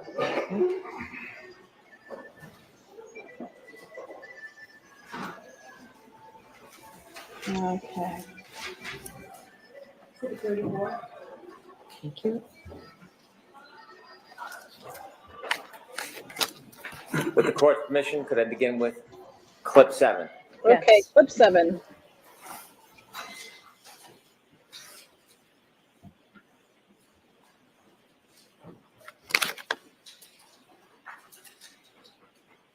When you walked out of the bar, how many drinks had you had?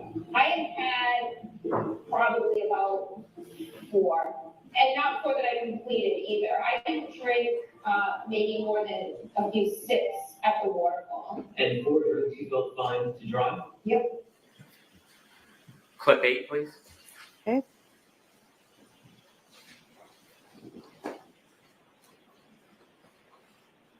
And is the level of intoxication pretty high here for everybody? It's happy. Yeah. It's You had a lot to drink, right? I wouldn't say I have like a normal amount. Let's say like a vodka tonic every 40 minutes. Okay. And so are you feeling like buzzed? And I'm not judging, I'm just trying to get a sense. Buzzed. Yeah. Clip 9, please.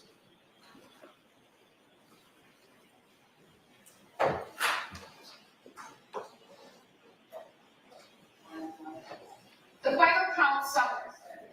The final count of my alcohol intakes, probably about 5 or 6 or 4. The drinks that they were pouring me at McCarthy's, which is where I consumed most of the alcohol, was the weakest vodka tonic. It tasted just like old soda water with lime. Not that I needed to be a martini, but it might have had a splash of vodka in it. So I said, John, this drink tastes like it has no vodka in it. He said, just get a shot and mix it yourself. So each drink was being counted as a double. So I would get a vodka tonic and then I would pour a shot into it. So that would count as 2. Frankly, it just felt like a regular cocktail. It was just a really weak pour. So I asked for a shot. So for my taste, it just tasted like that's the normal strength of what a drink should be. Everybody knows what that's so like. I had maybe 2 or 3 that are being counted as 4 and 6. And I don't know. I felt fine. I felt like I was buzzed. And then there was one drink, the last one that was given to me, which I would have counted as 3, but they're counting as my 6th cocktail. The guys that we were with brought around shots, and they gave me one that I didn't drink, but I poured it in my drink.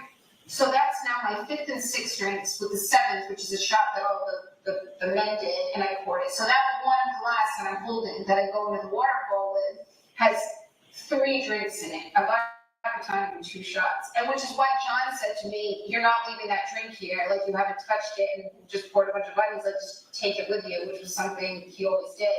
So then I go into waterfall and I put that drink down and I socialize most of the time. So that would have been my 5th, 6th, and 7th drinks. Then John orders me a drink at the waterfall that I don't drink, that he takes with him. And then there was a round of shots that Chris Howard bought that I did take. So that would have been the night. But I did not consume 9 vodka martinis or take 9 shots, depending on how you count it. And the last 2 drinks, I didn't touch. Clip 10, please.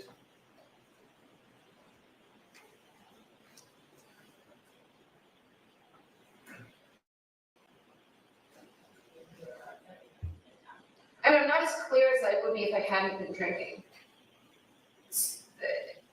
I mean, I had drank, so, and that led me to question, like, could I have hit him? Did I run over his foot or hit him in the knee? Did I incapacitate him? I mean, I always drive with my music blasting ever since I was 16. And I know when John got out of the car to go into Fairview, I know my car was blasting because when I got in it the next morning to go look for him, I had to immediately turn it down. And I don't know, it's stormy. I have had a few cocktails. I didn't black out, but I wasn't as lucid as I would have been if I had gone to bed at 9 and drank a tea. But so I was fuzzier than I would have been if I had no alcohol. Clip 11, please. This is insanity. Way to talk it up, Karen. What a fucking idiot.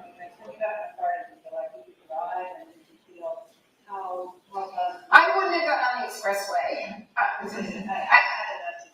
wouldn't have gotten on the expressway at 12:15 on January 29th. I mean, it was quiet. The roads were very quiet. You can see it on the videos. And I was going, when I've had a few drinks and I drive, I always drive extra slow. So I know my alerts aren't as sharp as they should be. But I shouldn't have been driving. But I don't think I was driving. I know I wasn't driving recklessly. I mean, I've got plenty of video of myself driving all over the place. I put my car in John's garage, which is incredibly narrow, and I had a very oversized SUV. You see me. There's a video of me driving through the intersection when we leave Waterfall to go to Brian Albert's, and I was always taught by my father, even when you have a green light, you always should tap the brake. You don't know who's going to run red.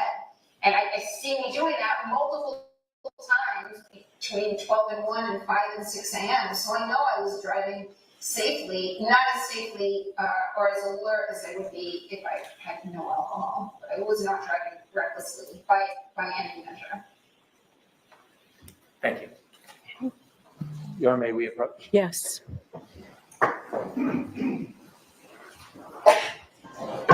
Now, this is how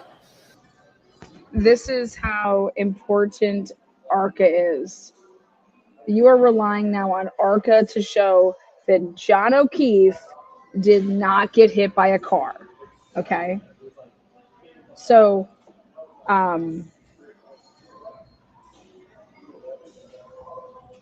I just don't think that Karen should have ever done this fucking interview.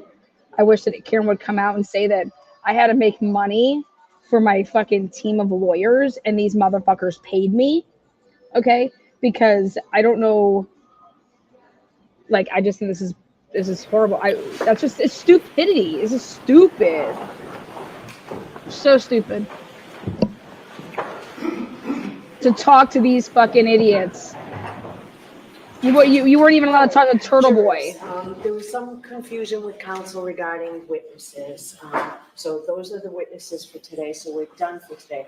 Council assures me that won't happen again, but more importantly, we're on track. We're on schedule, not going for the rest of the day, won't interfere with our schedule at all. It looks like it's, I tell about the curtains here, but it looks like it's a beautiful day. You'll have a nice afternoon. Tomorrow we'll be going on a view. So for that, we're comfortable clothes. We'll be walking around a little bit. We'll be going by bus, and I'll have more instructions for you tomorrow morning. But please follow those instructions. Do not discuss this case with anyone. Don't do any independent research or investigation into this case. If you happen to see, hear, read anything about this case, please disregard it and let us know. And we'll see you tomorrow morning. Remember, tomorrow's a half day. All rise for the court, please. Sheriff, close your notebooks and follow me.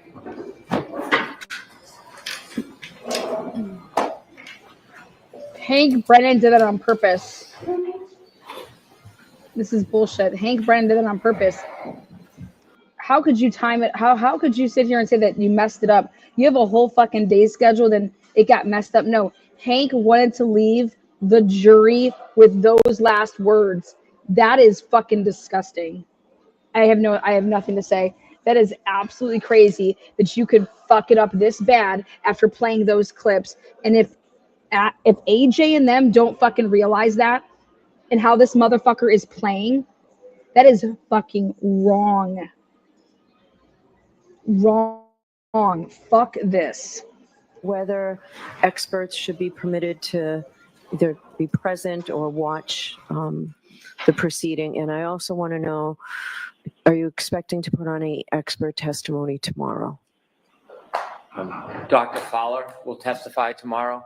I think that should be considered expert testimony. He provides the procedures and protocol for the testing of blood serum. Okay. So I think he's technically considered an expert, although one of the briefer ones. All right. Does the defense want an expert to be able to watch that? All right. So I know we've had a lot going on this morning. Do you want to address this tomorrow? When do you want to address whether experts should be present? If I can address it tomorrow morning, I can consider. All right. We'll do that. And have you talked about who you all mean? Like, do you all know who you want to have exempt from the sequestration order? We haven't got to that detail. I'm sure they have in mind who they want. I haven't gotten to that point yet. All right. We can have that discussion so that we can present it tomorrow what my position is and address the court on the witnesses. Sure, we can do that. And then I know you said that you've got an agreement that you'll provide witnesses or a list of witnesses in advance to defense counsel, and I'm sure you'll provide witnesses in advance to Mr. Brennan. Include me on that, please. I just like to know who's coming up the next day because I have to prepare as well. Happy to. Thank you. Okay. All right. So we'll see you tomorrow morning. Thank you again. All right.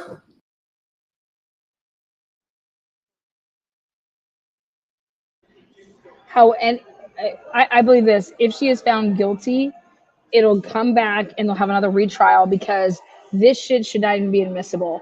I feel like what's going to end up happening is the defense is going to have no choice but to play like what it all in context so you can hear like the question versus them just bullshitting. But you know what pisses me off? But I'm really happy for Turtle Boy on this. I'll tell you this right now. Everybody said, get away from Turtle Boy. Get away from Turtle Boy. Maybe she should have fucking talked to goddamn Turtle Boy. Okay? Because none of this would have happened. None of this would have happened. Go talk to these mainstream media people. Do stuff with these fucking... I'm loving it for Turtle Boy. Everybody said, get away from Turtle Boy. Turtle Boy would have never put Karen Reed in a position like this. Get away from Turtle Boy. She should have talked to Turtle Boy. It's the only person she should have given a fucking brain cell, a second of her time to. And you know what? She can reap the fucking bed that she's fucking gonna lay in right now. that man went to fucking jail for you. And you want to talk to peepees over here. Yep, live in your pee-pee and vag world. I'm sick. I'm disgusted. I am so fucking disgusted with Karen Reed right now. It doesn't mean that I don't think that she's fucking innocent. I'm allowed to be disgusted with somebody. Okay? I'm disappointed. I'm disgusted. And for her fucking team that's worth millions, I'm disgusted with them. And I'm allowed to be. And that's what makes me one of the best that you're ever going to fucking find talking about true crime and being unbiased. Okay?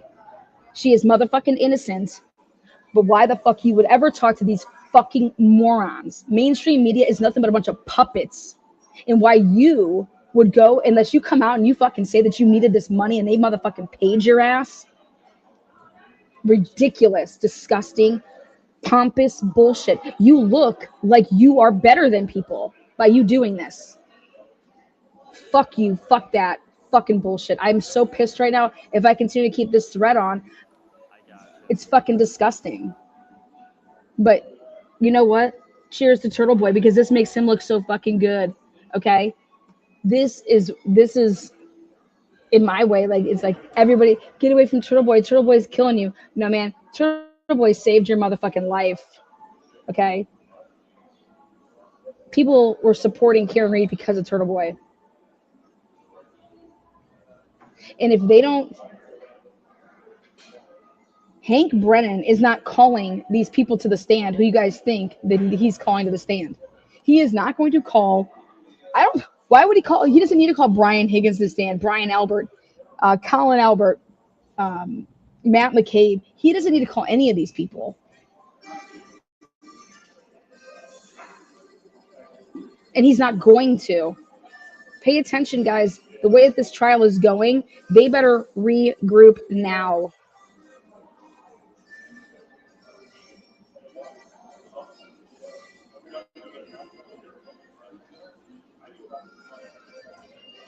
ARCA is very, very, very important.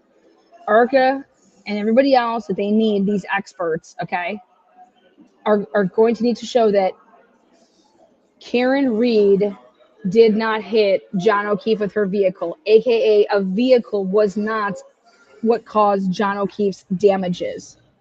Okay. We are going to hear from ARCA. Don't get that twisted. The difference is that the defense is going to have to, they're actually going to have to put on a case, okay? Whereas before, the prosecution, the Commonwealth, was calling these witnesses, and then through the calling of the witnesses on direct examination, the defense was able to then use cross-examination to go at these people. That is not going to happen this trial. Not at all. Hank is not calling these people. You're going to call these people. The defense is going to have to call these people and put on their case. And so they better regroup, and they better use this weekend to really think about what I'm saying. Okay? Because these people are not getting called to the stand by Hank, which means that they need to present the case themselves through direct examination. And they have that opportunity, and that's what's going to allow them to call people to the stand. So they better be planning on that, because Hank Brennan is not calling. He put all of these people on the witness list to not tip his hand. He's not calling any of these people. He is calling this small group of people. There is court tomorrow. Who fucking cares? They have a viewing tomorrow. I was told it was a half a day.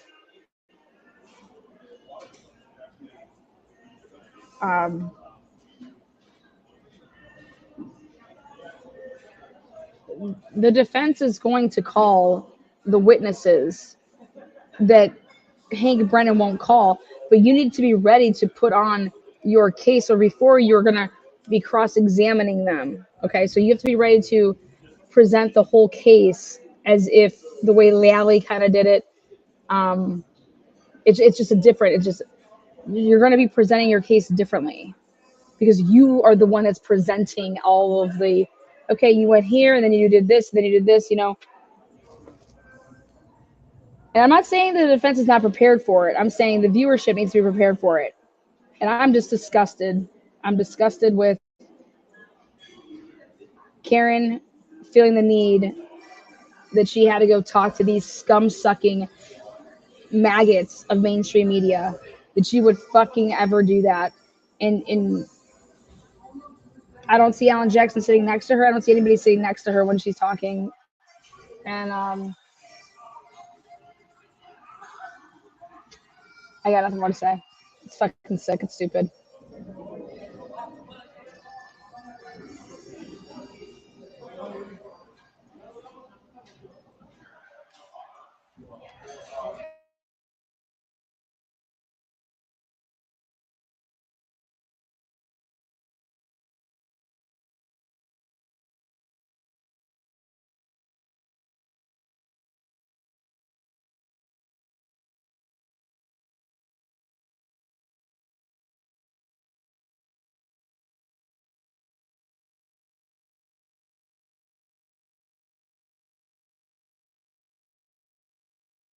Hank planned that. Hank had it so that everybody would be left with this.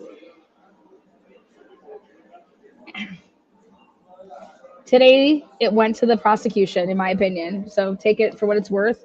Today's day went to the prosecution because today the prosecution played dirty and no other witnesses could be called because they said they didn't have anybody ready. Even, I'm talking about today's day. Even on the big hit that Yannetti got on the firefighter, I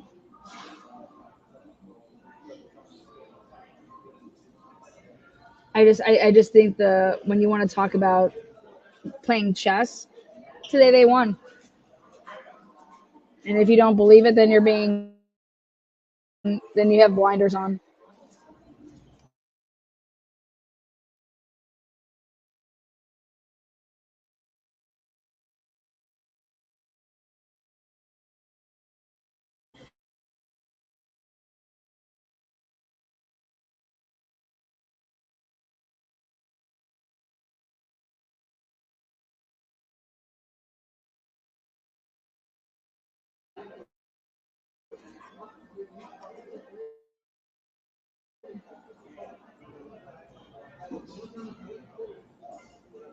All right, we'll be back here tomorrow.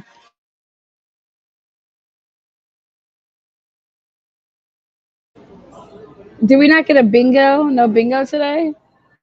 No fucking way. No bingo? All right, guys. See you soon.